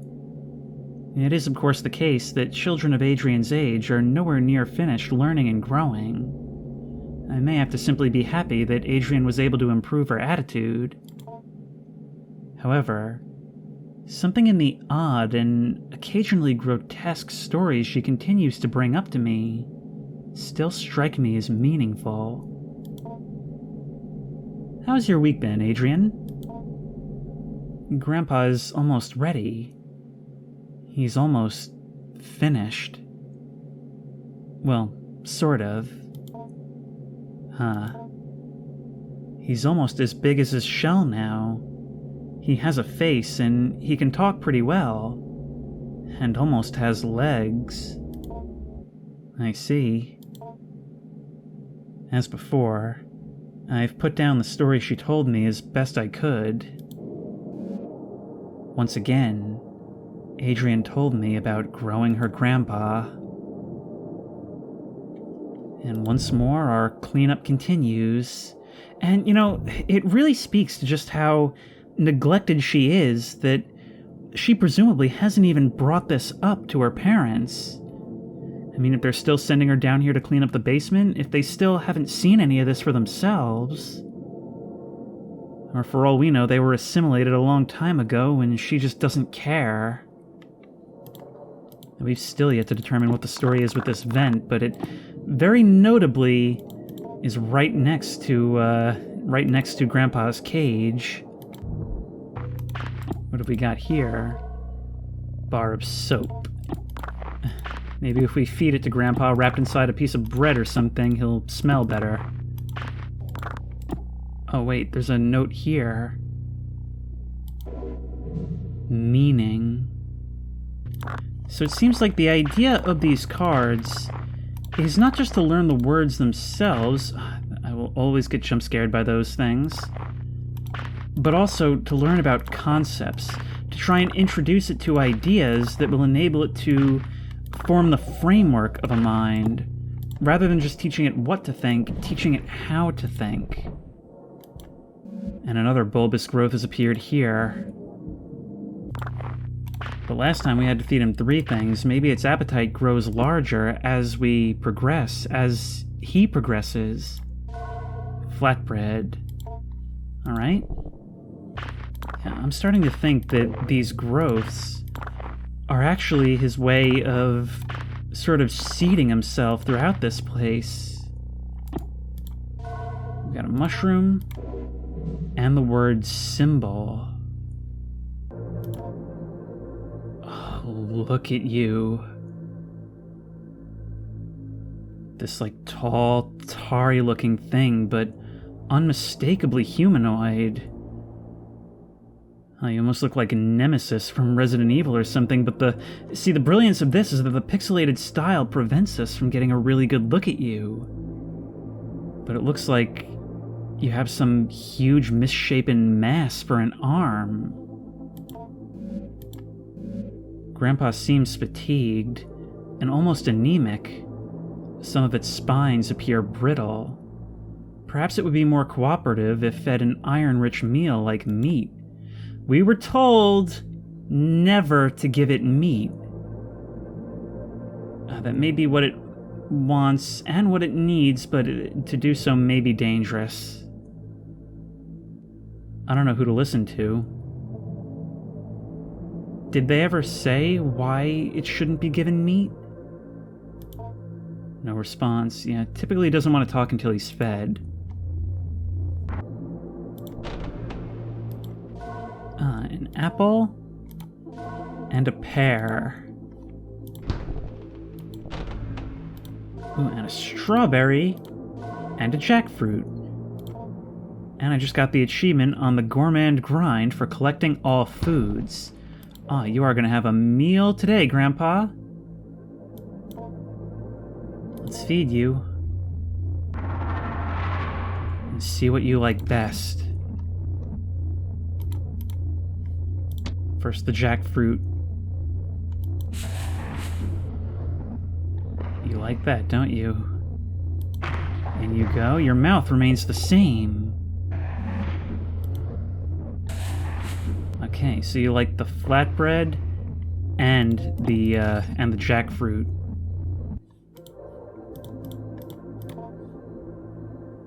Oh, look at you. These hairs growing and receding back into your shell. It's easy to forget that that thing standing in there, what we're seeing, is still the shell. It needs to look inward, observing only itself until an outside observer is around. And pretty much anything will do. We'll give you the apple, I suppose. Keeps the doctor away. And honestly, I have no idea what a doctor would even do for you. And that should be good.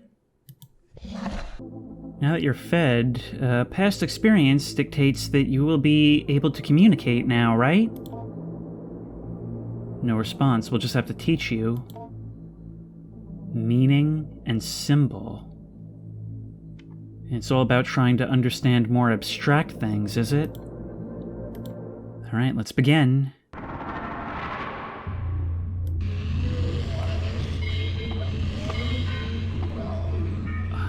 It's just... they make it feel so painful. Even though this thing hasn't really indicated that the process is... It's being able to see our own structures, our own struggles within this thing, that allows us to sort of have sympathy pains.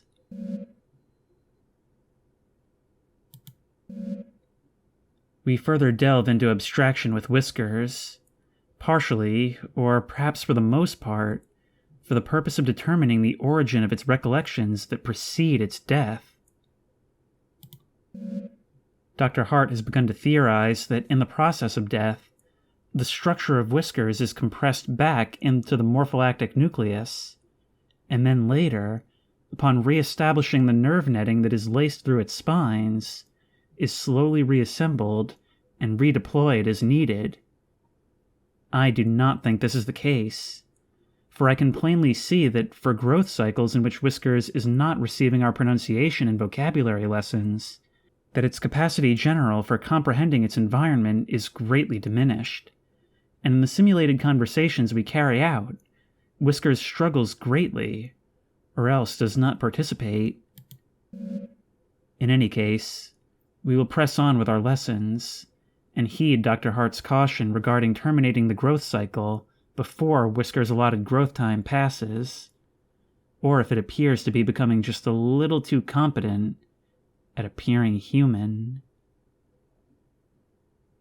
Yeah, I mean, I hadn't even considered that. If it's allowed to grow all the way, it could slip out and go completely unnoticed.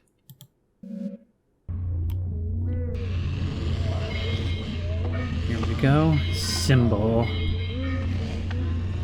And presumably once this is all done, you'll be able to understand, like, abstract concepts.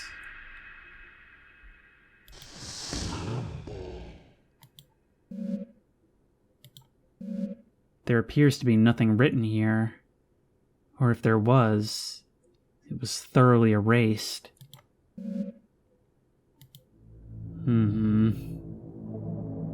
They either never got this far, or never wanted anyone to get this far again.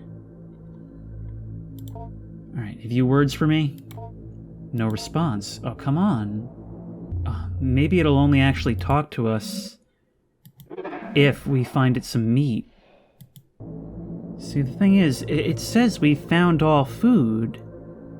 I mean, maybe we could get something from those growths, but I have no knife. I think at this point we just have to end the week.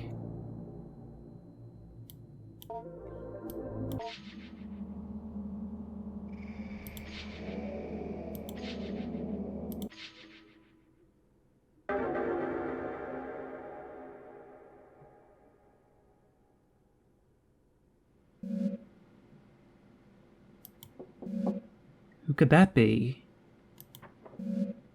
Come in. Ah, Adrienne. Good to see you. Aren't you a little early?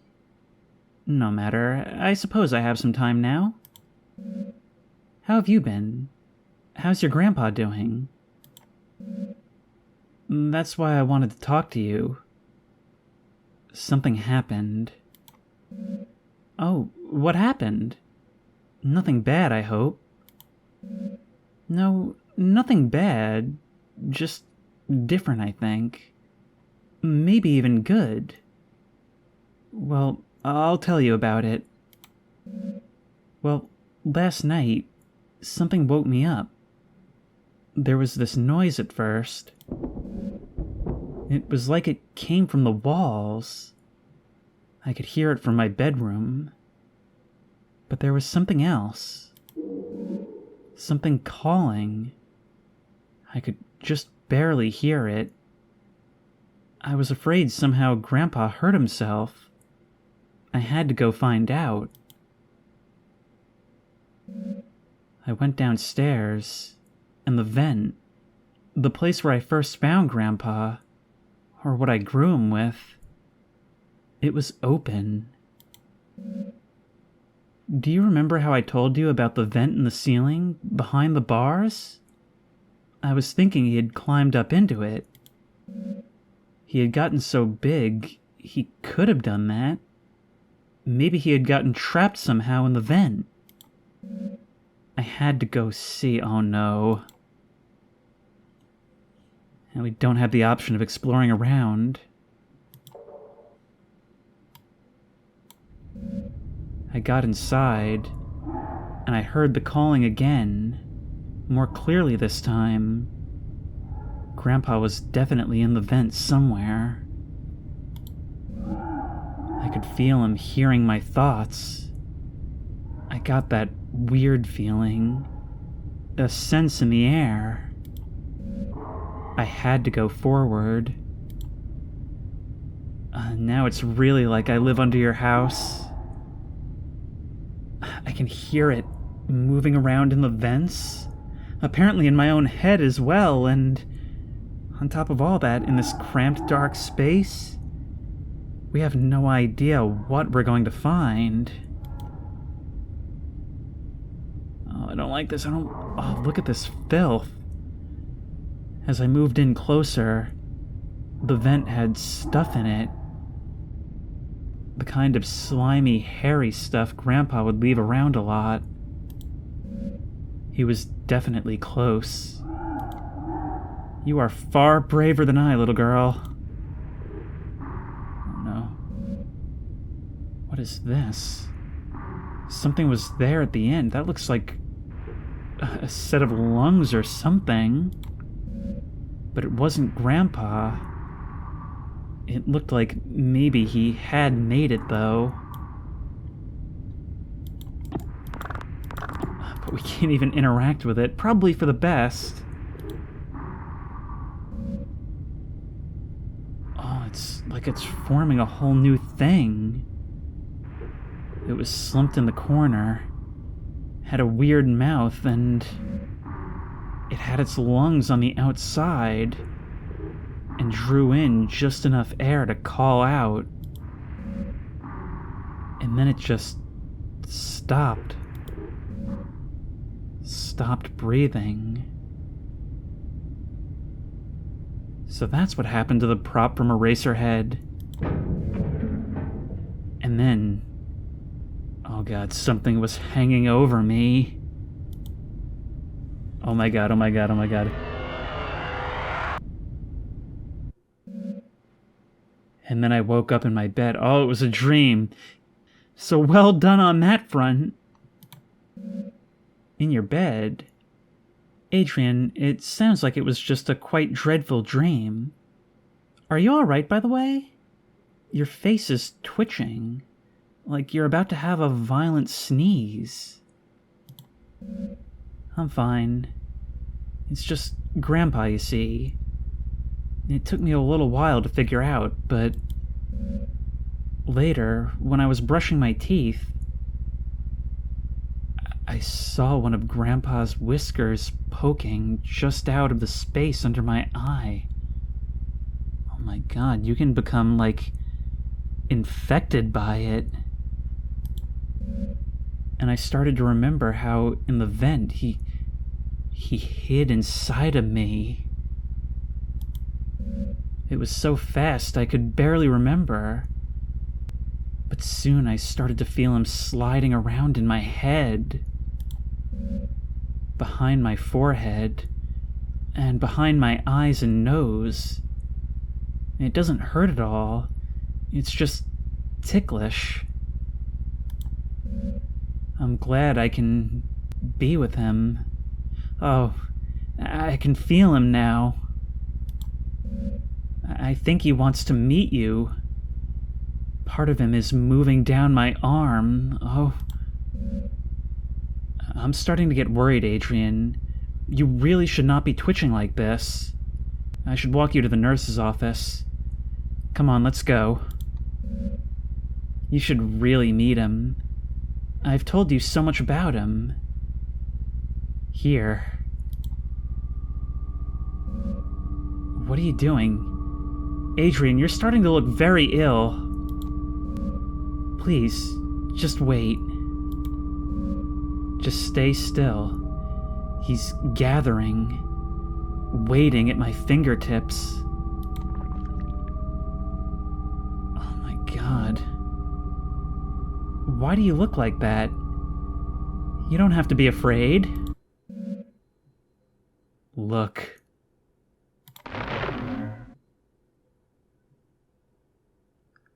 Is that the end? There are two endings in Growing My Grandpa. You got the failure of fulfillment ending.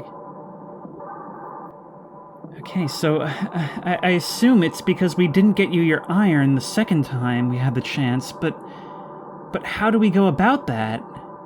I mean, we never got our hands on any meat, never got our hands on any kind of blade that I saw. Okay, I'm definitely going back for that other ending.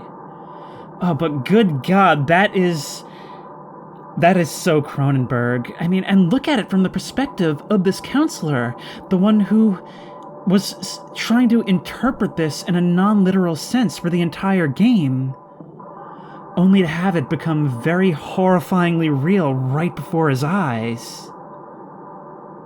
It's a game that manages to show both perspectives without compromising either one, and that is a very fine line to walk. It's very, very well written and poised in that way. I gotta say, I could almost feel that tickle. Even before she described it, this whole thing, with its graphics and its themes, you just feel like there's bugs crawling on you the entire time. Now, the whole time, it had said it had elements of body horror. And I was thinking, is it really body horror if you're just watching, like, this creature evolve? I would say yeah. In that ending, yeah, very much so. Especially how undisturbed by it all she seems to be. In fact, she even sees it as a good thing, and that just makes it all the more horrifying. Okay, so what I read is that we are actually supposed to give him the unsafe objects in order to get the other ending. which is kind of counterintuitive, but, well, I suppose that pretty much confirms malice, huh? That doing everything it wants is the opposite of what it needs. Oh, wait. Hang on, it wasn't actually... I had to collect all of these. I assumed that because there was 4 here and 4, like, things on the first one that it was reading through all of them. Okay, hang on, I'll have to go back and read those. The sample's exposure to some of our neuronal activity is unavoidable. However, the speed at which its desirous yield is produced can be dampened by several precautions regarding libidinal and emotional urges. Keep conversation not related to lab work to a minimum. If you begin to suspect that you are developing attachments to your colleagues, contact me as soon as possible. Now we just need 3 and 4. Ritual behavior with the sample, trading, bargaining, will result in dismissal from the project. The precise mechanism of the exchange of symbols and gifts required for a requested desirous yield is not known, and even then, anecdotal accounts of success are end in violent death. Regarding growth cycles, every time Whiskers regenerates and leaves dormancy, it is to be logged as a new propagation. The sample's bodily existence cannot be, i.e., a part cannot be cut from the whole, so there can only be one living propagation. Propagations are to be terminated after 5 weeks. Any further development puts us at risk. Termination procedures will be posted and followed with extreme care. With all that out of the way, I want to welcome you to the project. I look forward to working with you. Dr. Hart. Alright, now what we're going to do is try feeding Grandpa some kind of nastiness on day 1. So we've got a banana, and we can choose the fiberglass or the battery. Maybe the fiberglass? I've saved right before this, so we can figure out what's going on. Yet we don't actually have anything else that we can conceal. Right, so let's feed first the blueberries for something good. There you go. And then something not so good.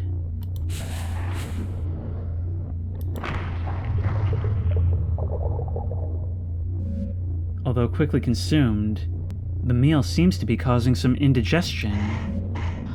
With a sudden lurch, he empties his stomach onto the floor. The contents pool together in front of the cage. Oh no! Oh! I shouldn't have restarted the game. I didn't think to go to Grandpa, I was just clicking around the thing. We can examine stomach contents. And that gives us the still somewhat wet key. Probably to that safe in the other room. Okay, so I've done that thing that I'm trying to do more, where instead of like Googling what to do, I Google like how to get to the next piece of progression and see if like removing that one piece from Kerplunk, it helps me figure out the way forward. And that it has, so the key probably can't be used as a knife in adventure game logic. However, it will work in that bottom drawer. And it pops open. A photo of your mother as a young woman. The recognition of this space kicks off a cascade of emotion and meaning deep within your psyche.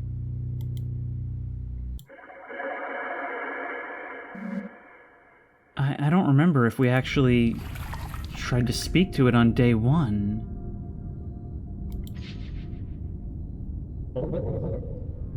No, we definitely did not. Mother... will father... new lives out of the air. The dark, spiny filaments that make up the majority of Grandpa's body begin to oscillate rapidly. The air behind your eyes... I can taste it.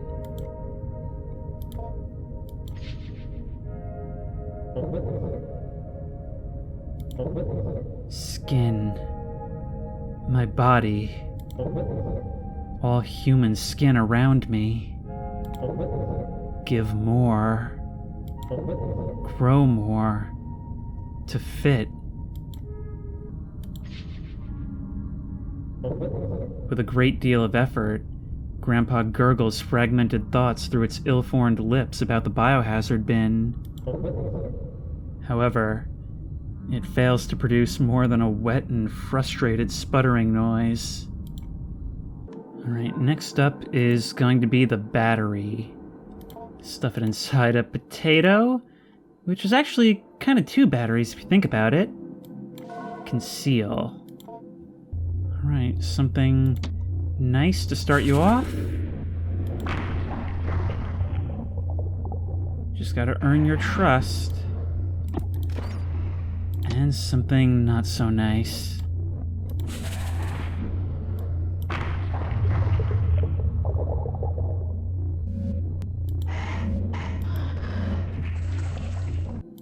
Now let's have a look at your pukies, and there we go. Bunch of scissors which we can use to open those bulbous growths. Now right now there's two, tomorrow there will be another. You carefully make an incision into the growth with your scissors. It is now possible to take a look inside. You peer into the small opening created by your incision. In the oily cavity, a powerful smell of rot arises, and many small increate beings lay motionless and dead. However, you just barely hear the near silent slithering of something. Or maybe it's just your imagination. Horrifying. And we're continuing our duty of cleaning this up as well, huh? This really is viscera cleanup detail. The stuff which we can't even make out. And it definitely came from Grandpa, but they were saying that, like, it can't survive as multiple beings. Like, it all has to be one, but... Why would you do that?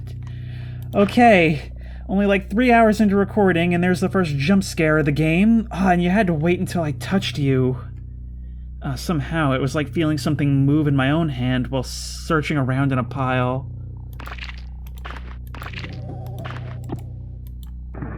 Anthropoid Remnant 1.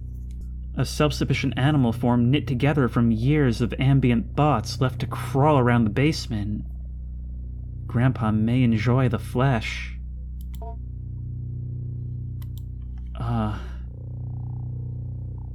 It may be necessary to feed you to him, but... and we get a new conversation topic. What if we cut into this one?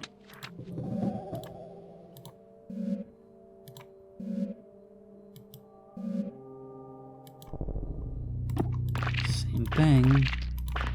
Is there going to be another one of you little guys? Is there going to be a reason for me to have more than one?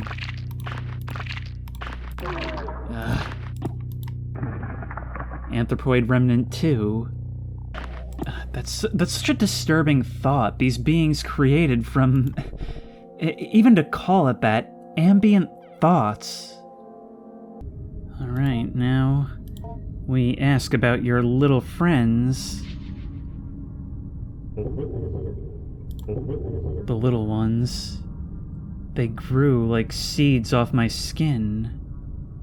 Worms fall off my body. Thoughts falling off of me. Dreams put there by others. When I was under the ground, I made only very few. Shepherds walked through the grave, and I saw them lusting for their wives, and my skin made their loving faces. I called them out into the darkness with their loved voices. One by one, I took their shapes and their skin and blood. This is so cool. I mean, I said before how we're almost like the sequel to our grandpa's horror story, but what we're seeing is the same being who brought so much terror to people in eons past. There was a time ago, before stone buildings, before the orders of angels and words and symbols. A word I have not taught you yet, sir. I'm sorry. Grandpa is thinking, but there's a little left over from others too. I'm still so hungry for flesh. Part of me is. I would even eat one of them that fell off of me. I can't help it. They grow off of me. They fall off and grow in the dark, grow around me. Well, you're gonna have to wait until next week. Got another one at the cabinet, which means we're gonna have to grab a third one of these things. Are we gonna have to feed it all three in order for this to work? Ugh. We'll never get used to that. Alright, Grandpoo. Final showdown. Let's give you something nice.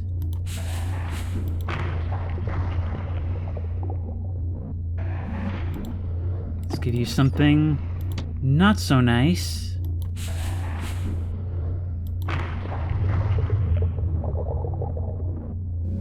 There you go. And let's continue to feed you. Now, we could feed you more, but I do wonder if it matters what order, how many. We gotta feed you 2 more things, but first, the stomach contents, where we find a flashlight which will allow us to go into the dark corner. And it's still functioning.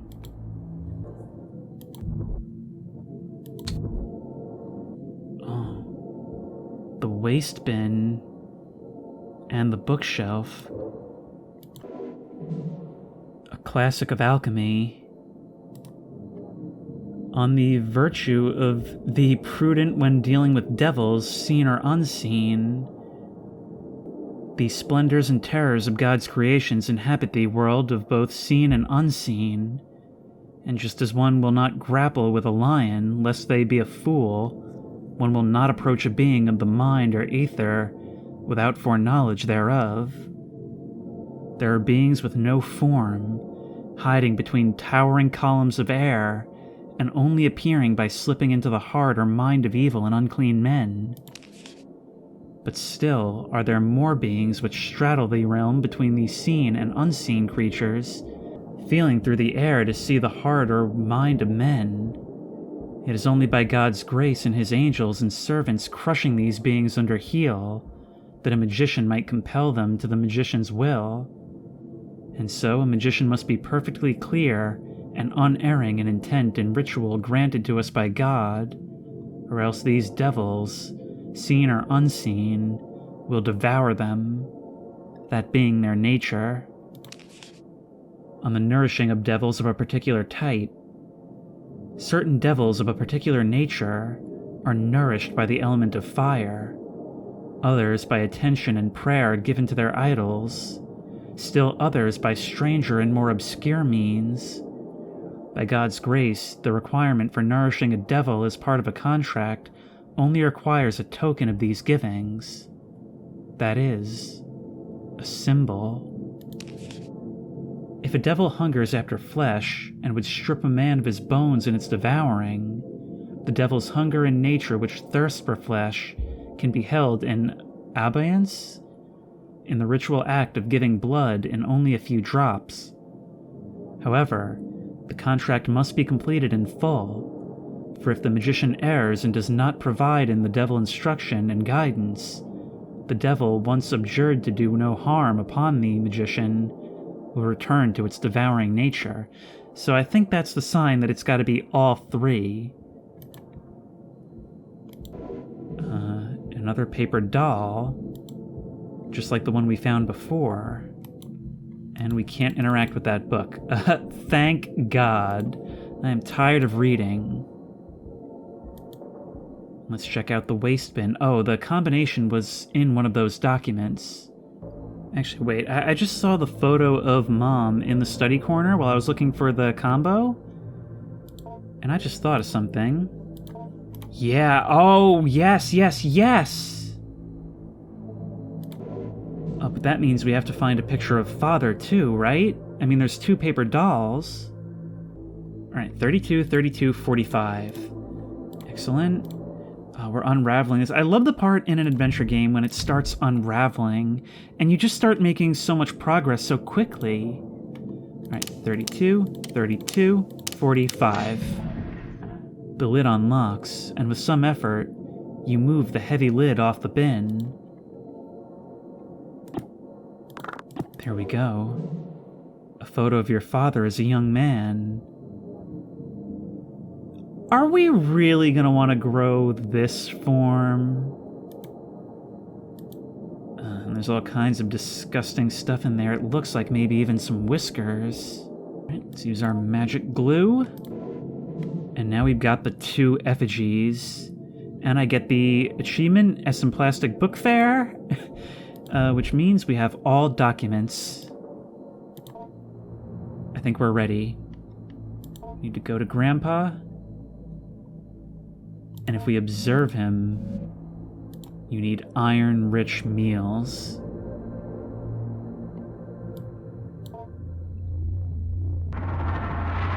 Okay, Grandpa.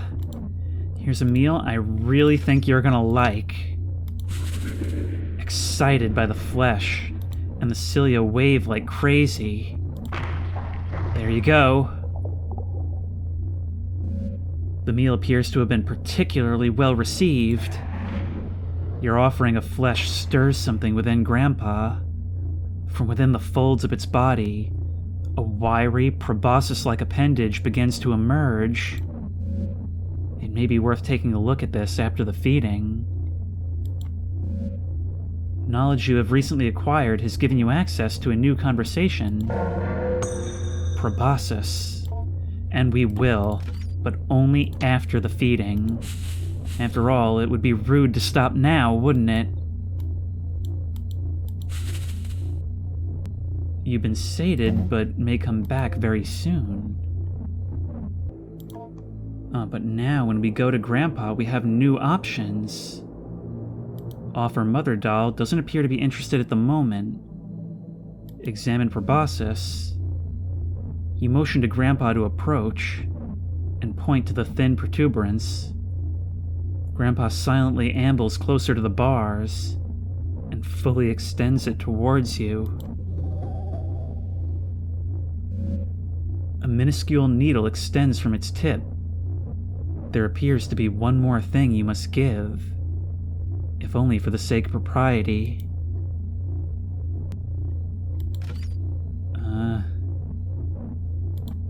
This? No. No?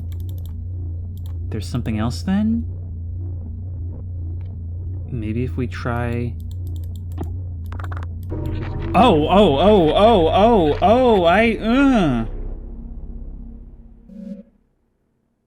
Grandpa has appreciated your blood offering.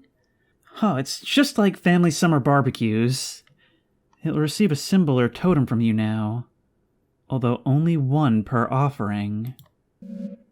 As the blood-fed proboscis retracts back into the folds of fabric, you step away from the bars. Okay. Go to Grandpa. Offer Mother Doll. You approach the bars and hold out the mother symbol you created. I kind of messed up that this is essentially a symbol of his daughter. Grandpa's spines quickly reach out and envelop the doll, before drawing back.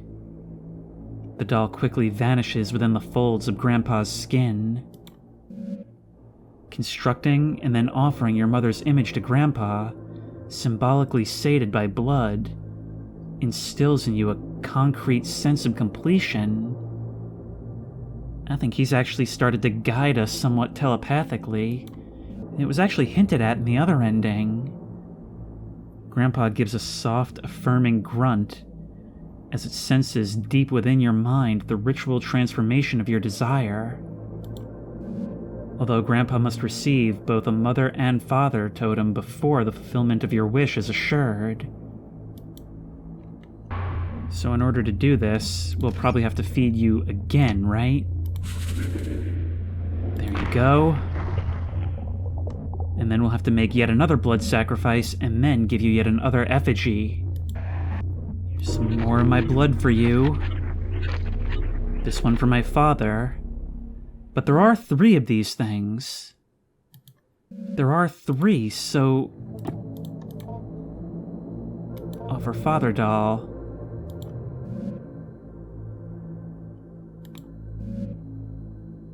And we offer our father's image to Grandpa.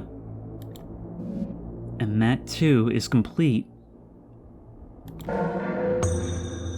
We now have another conversation topic. Completed contract. I'm just gonna teach him these last couple of words just to cover all our bases, just to be sure. And then we'll seal our covenant.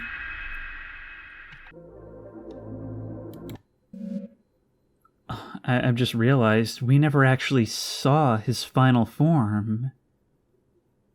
We're gonna learn now. The inner Grandpa, though still not fully formed, is revealed. Oh my god. Oh, it's like that thing from that one Courage the Cowardly Dog episode. If we ask you about these things, will you... Oh, you're even forming like glasses. That's...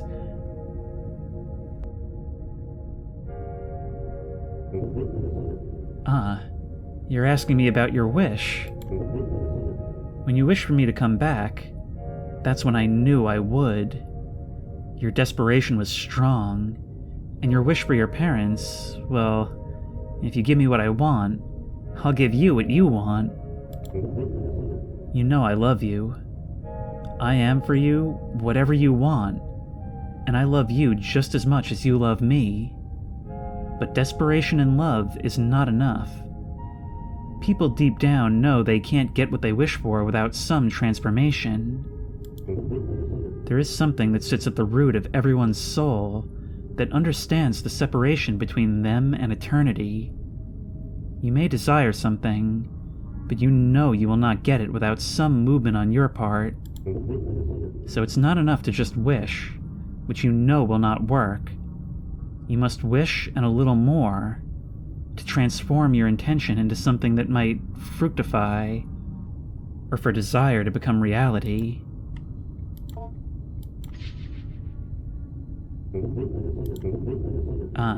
You're asking me about my shell? Well, you see, I like to have something to grow in. Something shaped like a person.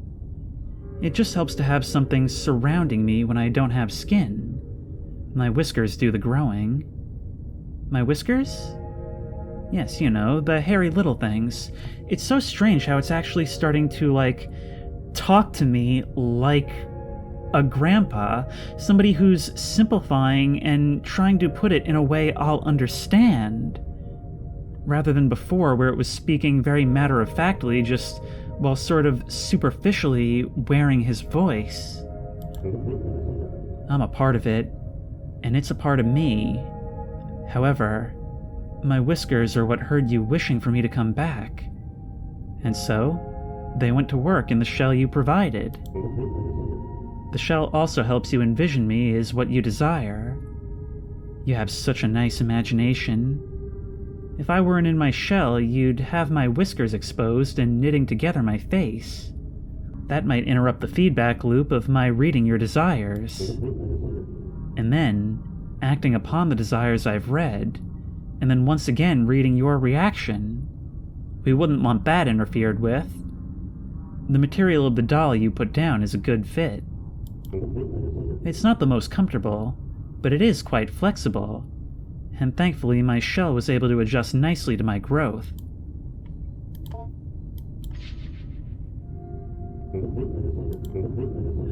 You're asking about the medical waste bin? I believe it's locked up. I heard them punch it in the code many times as they placed part of my burnt-up, dying self in there. They often forgot what the code was and had to go check on the wall where they were always taping up sheets upon sheets of information. So much so that new papers would cover the old. What do you think you would find in there? Well, perhaps something. They did throw trash inside from time to time, bits of paper and so forth. I remember seeing a man who looked quite like me. His daughter had given him a photo of her new boyfriend. He threw it into the bin in disgust and joked with one of his colleagues. It may still be in there for all I know.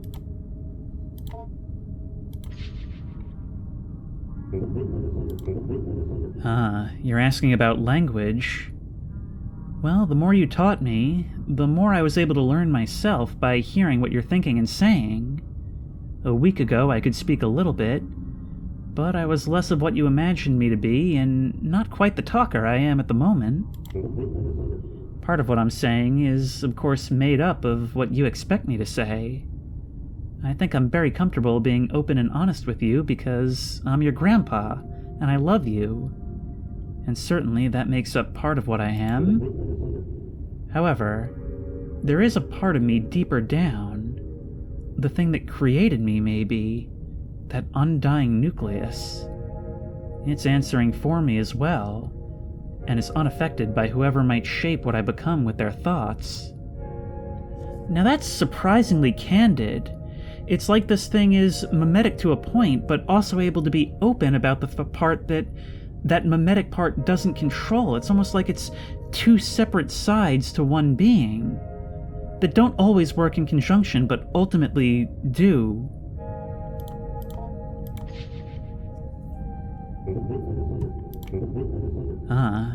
You're asking about my little friends.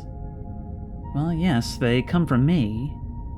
They grow around me in pockets of flesh and protoplasm. Think of them like dreams, maybe. I'll explain. Have you ever had a dream that was sort of like a bunch of people, places, and events you experienced, all mixed together and jumbled up? It's a sorting through and disposing of the refuse of the mind. My little friends are like that refuse, and in ridding myself of them, I'm casting off the excess material I didn't use in developing life forms. Anyone who comes close to me, well, they're my eyes, my nose, and my skin. Their thoughts become mine, and shape what I make. However, when I was alone for so long, I didn't have a lot of people near me. What you're thinking and expecting of me is shaping what I'm saying, how I'm saying it. Do you understand? And so, because I didn't have enough input from my surroundings in order to put the material to use, the material falls off my body, crawls away, and usually dies. I'm able to make the most of my material when someone is looking right at me, projecting who I'll be, like you are now. What you're thinking and expecting of me is shaping what I'm saying, how I'm saying it. Do you understand? Oh, you're asking me about my proboscis. It's just a little tube I keep to help me feed on blood. You could say it's my real mouth, but it's not really a mouth. It appeared because you fed me flesh. One of those little friends you found, I think. You feeding me flesh was a symbol, a proposition, if you will, that you wanted to hold up your end of the bargain with regards to your wish. If someone is willing to hold up their end of the bargain and let me feed on them with my proboscis, then they can move on to the next step of the agreement, providing me symbolic instructions. I hope that helps clear things up. Oh, you have another question? Do I like the blood? Well, my whiskers, I believe they like the blood, and the flesh. It's strange. They are me, and yet they are now me. I'm bound to them. They control me, and technically, yes, they did make me. However, you were the one who really grew me. In some ways, those whiskers, they are me, or a part of myself, or I am a part of it. That part is much more animal-like. Whatever might happen, know that I will always love you. And because it controls me, I might not be able to act how I would like, even if I do love you.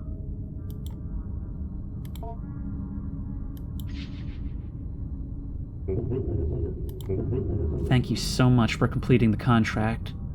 I'll definitely help you out with your parents. Just give me a little time, and I'll be ready to act. I think you'll be very happy. Your grandpa's very happy too. You did it all by yourself, you know. I couldn't have helped you if I tried. I would have really not have liked to. Well, I didn't want you to not complete the contract. I would have hated that. But do you understand why I would have had to? Maybe you don't. So much of your lives are made up. And yet, what comes to pass was always once a fiction. There we go. The theme is our relationships and our perception of others. You doubt yourself and your plans before they're even begun. And you believe what's in front of you as if the essence of things was not something you put there long ago. Too much doubt can suffocate even the surest thing. Only with patience and growth and nurturing does something become what it will be. As you soon shall see. This game is so much deeper than I thought. I'm so glad I pursued this second ending. Sometimes if I think I have to go through the entire game again, which I don't think I did, but sometimes I'll just leave it as is, but I'm so glad I pushed through and really learned what this is about. Now, it did say we had to complete all this, so let's just give you the final bit. You need to eat all 3. Let's make one more sacrifice. Who knows if that'll do anything? I have nothing more to offer you. But you did actually say that the contract was complete. I have a save here. Let's try ending the week.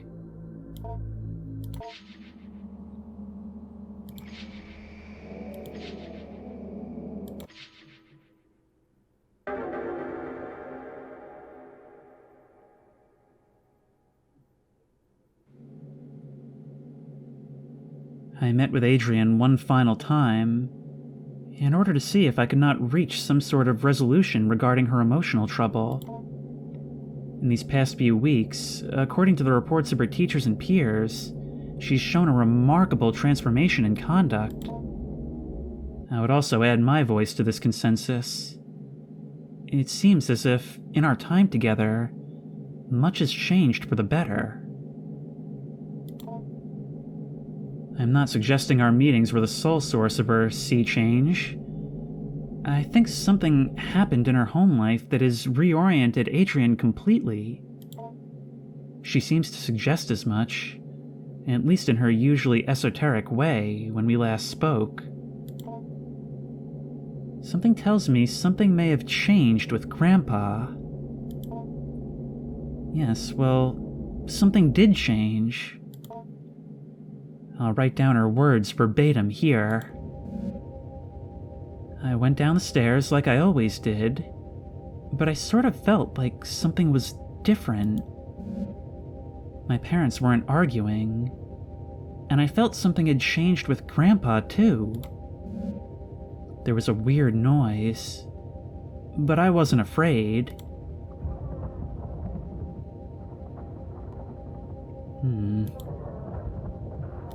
We can hear it coming from the vent.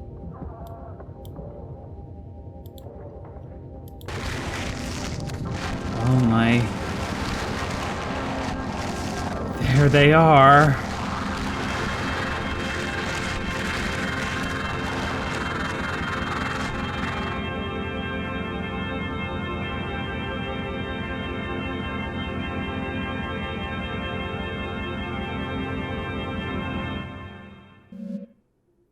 I think Grandpa had to leave. But before he left, he made my parents nice. He reached inside and changed them. That was my wish. Maybe even what I was growing wasn't really my grandpa. Grandpa left what I was growing behind. He's gone now. He moved quickly out to I don't know where. But I'll always love him. I dismissed Adrienne soon after, letting her know it was a pleasure getting to know her. Despite my apprehensiveness about the speed of the turnaround she's made, I can't see any reason why Adrienne should be considered for a further evaluation. And as a counselor for Adrienne, let it be known that I believe she is of sound mental and emotional health. I'm pleased to see things turn out this way. And if I may make a brief addendum, by happenstance, Mrs. Richardson bumped into the Hart family the other day while running an errand. She told me the parents were a little odd, but very pleasant, and quite clearly they adored their child, and that she had never seen Adrienne happier. Now that... well, it's a happy ending for her, I suppose. And there we get the fulfilled contract ending. And I guess that leaves it ambiguous whether it actually changed her parents, or if it just grew her a couple of new ones. In any case, that ancient devil is now once more unleashed on the world. For better or for worse.